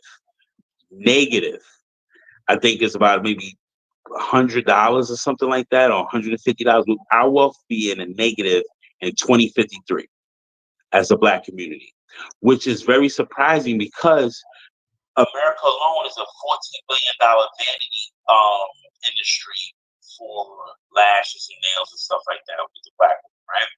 And same thing with men now. Men are part of that. They're part of the $1 billion industry because they're wearing the waves and stuff in the pieces now, right? So, but we account for 1.7 trillion spent every year from the Black community. So it's crazy how our money is going so further with everyone else. But the factor is that we'll be in a negative in 2053 because the more they program us to spend our money instead of saving and being financial literate and trying to have some type of generational wealth and put insurances into play for our children, we just worry about the next Jordans. We worry about the next fucking the so-called Chanel bags. Because to keep a Black woman, if you want an IG model, to keep her good looking, you will be out the frame because you'll be spending all this money. You got $150, she wants $135 just to keep her looking good, and you're trying to deprogram her from that, saying you might as well do this, you might as well do that. Now she can't do that because the fad and validation with the Black women and certain Black women, this generalization is a generalization, not all Black women are the same. So, and how they say we're going to be worth a negative amount in 2053, but the white man's going to be worth $100 million in 2053. And he's the minority because he still keeps a stronghold of family structure. Them motherfuckers will stay together for 25 years, 35 years to make sure that them kids is out of that house and they will deal with each other because it's the saying goes in their community, it's cheaper to keep her. That saying comes from them. It's cheaper to keep her because they will literally be in a different room in the house for the next 25 years. Don't be on top of each other at all. She knows the contract is making sure the kids is good, that house is good, and she gets a severance package at the end. So they keep the money going no matter what. It's sad that we're falling for this propaganda again, and I guarantee you that top supermarket in Buffalo wasn't Black owned. I guarantee you it wasn't Black owned. That's what makes it even worse because they keep saying our community, Blacks keep saying our community, but we don't own the top supermarket in Buffalo. I agree. That's what makes it even worse. Exactly. So when we're going through this roller coaster, that's why I always tell Mr. Goodbread, I say we just need a reset. And I said the great reset is here, but the Blacks is going to get the short end of the stick, no matter what. And I believe we will be in the negative in 2053. They're doing the research now. We will be the way this economic collapse is happening. That people liquidated accounts, people retirements is going through shit to the toilet, retirement plans, all that stuff, the 401ks, the 457s, the IRAs, the bond index, negative returns. All you see is red. Negative returns. The bull market is messed up. The bearish is bad. So people will be to the streets to get some, like Mr. Goodbread said earlier, he said, oh, when the supermarket ain't got enough for you, it's over. They're going to be knocking on each other's doors. Really, trying to get something to eat, and the people don't understand shortages are really coming to you. You have a president that says shortages is real. My man, so what are you doing about it? Oh, Infamil is a shortage of Infamil. Instead of paying your American company Abbott, because WIC and Infamil comes through WIC monthly, and women do go with the WIC checks to go to the supermarket, and they get a certain amount of cans per month, right? You don't want to pay that company because you want everything outsourced. So now you want to outsource for Infamil in other countries like India. He said they're going to outsource for India, Infamil now. They get it cheaper, and people don't. And certain women are trying to put on. They did Johnson & Johnson Infamil. They tracked that to autism. They tracked that to digestive problems. They tracked it to the kids was getting some certain types of cancer at a young age because they were drinking Infamil. And stuff like that. Everything's here to poison us. And like I said before, like there's all types that I just know, but they stopped serving us real food 15 years ago. Yo, prediction, really quick. What I don't understand is we have a lot of educated Black women. These women they stayed in college. They have put themselves into debt going to college, and we have so many educated Black women. Don't nobody know the formula don't nobody know how to give formula, don't nobody know how to create formula, don't nobody know the blueprint to get it's not even a blueprint for that. It's just the factor is we need to go back to our roots because remember breast milk was coming from the black woman a long time ago, even during slavery. The white woman, biologically, she handed the baby to her. He pulled out her teeth and started feeding the white baby. Right. That's a fact. And certain black men were so famished on the plantation, she would feed him her breast milk just so he could have something in his stomach because he didn't eat in a couple of days on the plantation. A grown man still sucking on. Great That's example. where they get that. Oh, you need to get your mama's like it was an old saying, take your mama's titty out your mouth to a grown man. Right. Because that was back in the day. But you saying that as a derogatory situation, but you didn't know that slave was actually dying in the field and didn't feed for about a week. She had to give him breast milk. And then people don't understand these sayings are real and how it controlled us back then. And now we use it as a derogatory statement. So when you're saying something, oh, look at this little pickaninny running around here. And you run around with your hair looking like Kodak Black. And what's some motherfuckers called? Island Boys. I said, look at these white run around here like pickaninnies. I said, they don't know what that shit. You had to do your hair that way. So it could actually last and be saved. Right. You wearing it to look like a fool, but they did their hair that way so it can actually last and stuff like that because they couldn't get the certain nutrients for their hair, or they didn't drink water for a couple of days. They did what it's crazy, but everything's like repeating itself over and over again. We just wearing better clothes, better shoes. We got electricity now. You know what I'm saying? So that's a fact. About it, man. That's a fact. When it's not coming back, it's not coming back. I'm just here riding the wave out. Like I tell people all the time, I'm just riding the wave.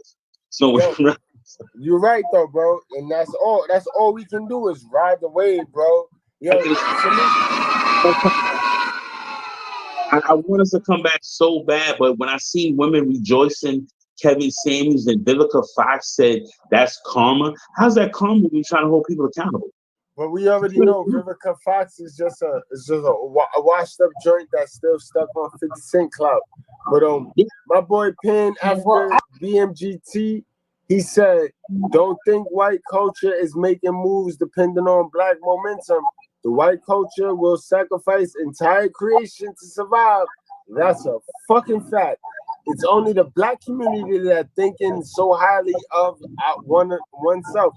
That's a fact, bro. That's a great point, Pan Africa. You already know. You be on point, bro. My guy, Pan Africa, don't put bullshit in the chat, though. That's one thing. They will sacrifice the mother, a child, just to keep the money. They will get rid of their mother in a heartbeat just to keep some money.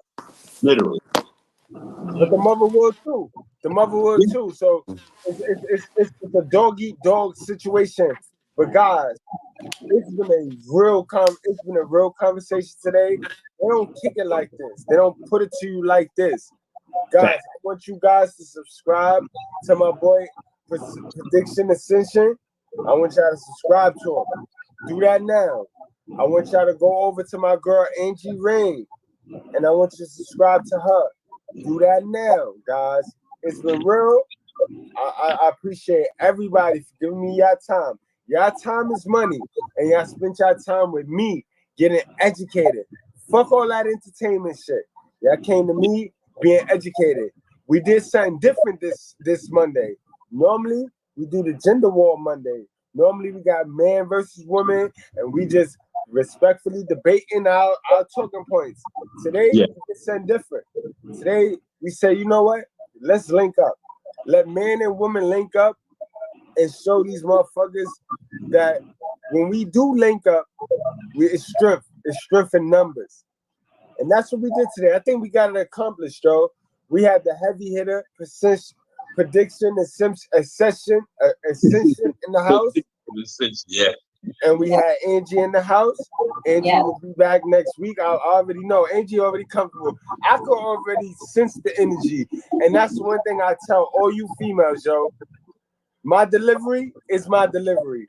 Because for 70 years, y'all had y'all pastor talking to y'all and pandering to y'all how he pandered to y'all. I ain't finna do that. Mr. Goodbread, is not fitting to do that to you. I'm fitting to deliver you the news the way you need to hear it, the way I know to say it. And you take it or you leave it. But in no situation do you stop your son. Do you prevent your teenage son from getting to my content?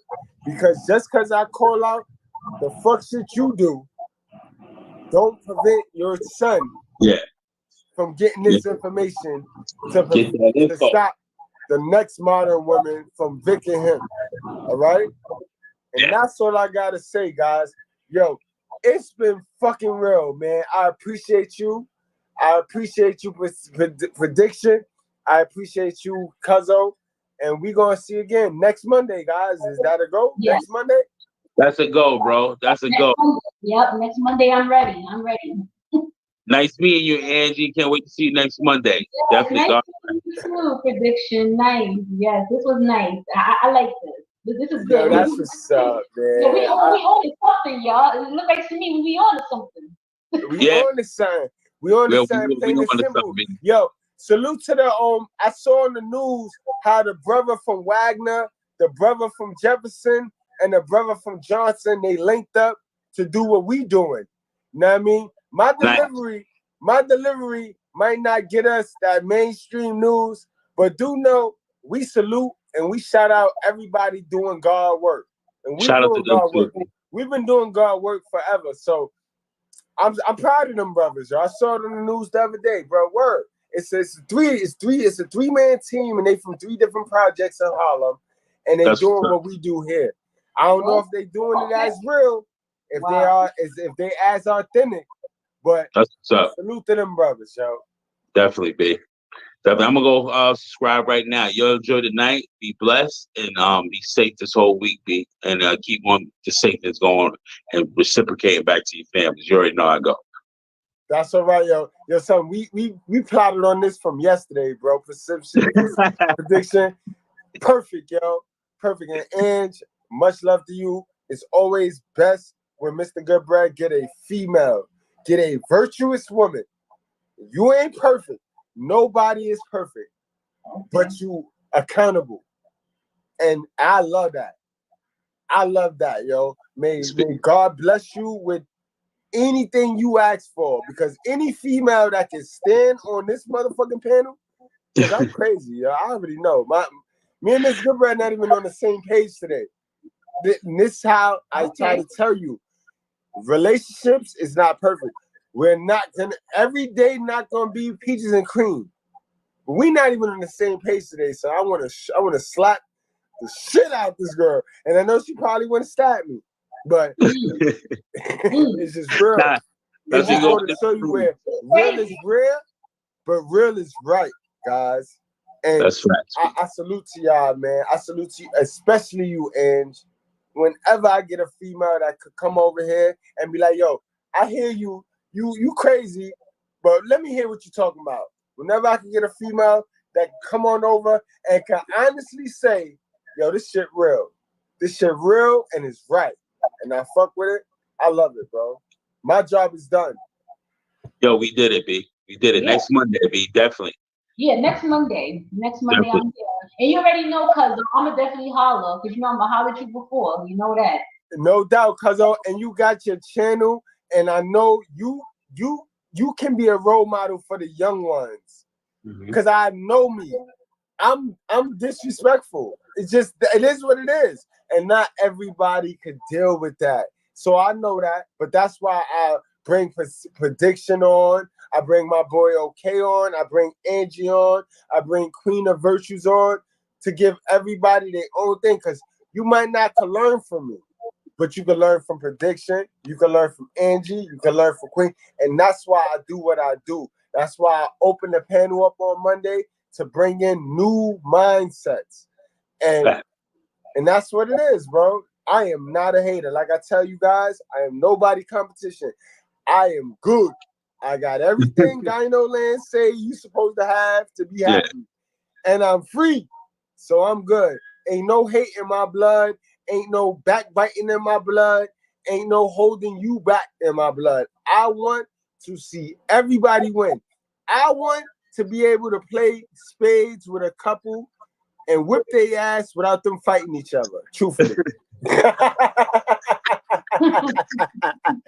me and Mr. Goodbread, we put a whipping. Taboo, spades, Monopoly, whatever. You bring your girl, and me and Mr. Goodbread gonna test y'all resolve. We gonna test. We gonna see if y'all really made for each other.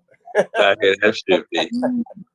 I don't think a person that's suffering with mental health or it's being emotionally real, abusive and then apologizing the next day is someone that needs to be in a relationship right now. And I know you love that person, and I want to say how much I admire the men, because again, there's so many women with BPD today. It's 3 times higher in women than men.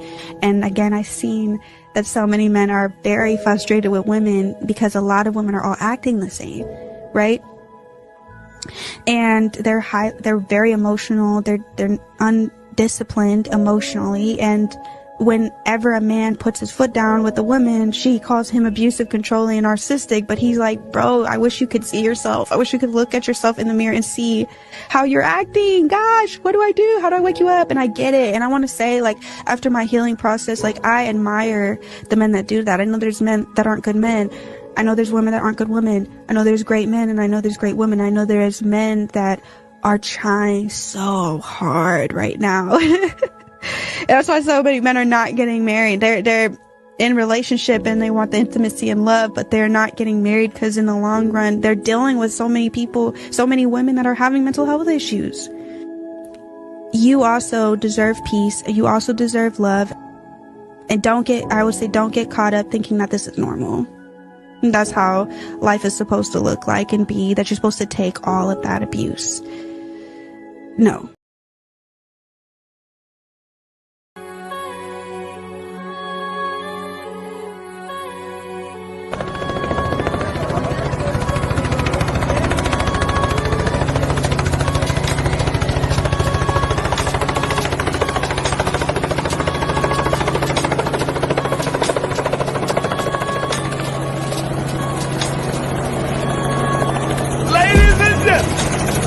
From Harlem, New York.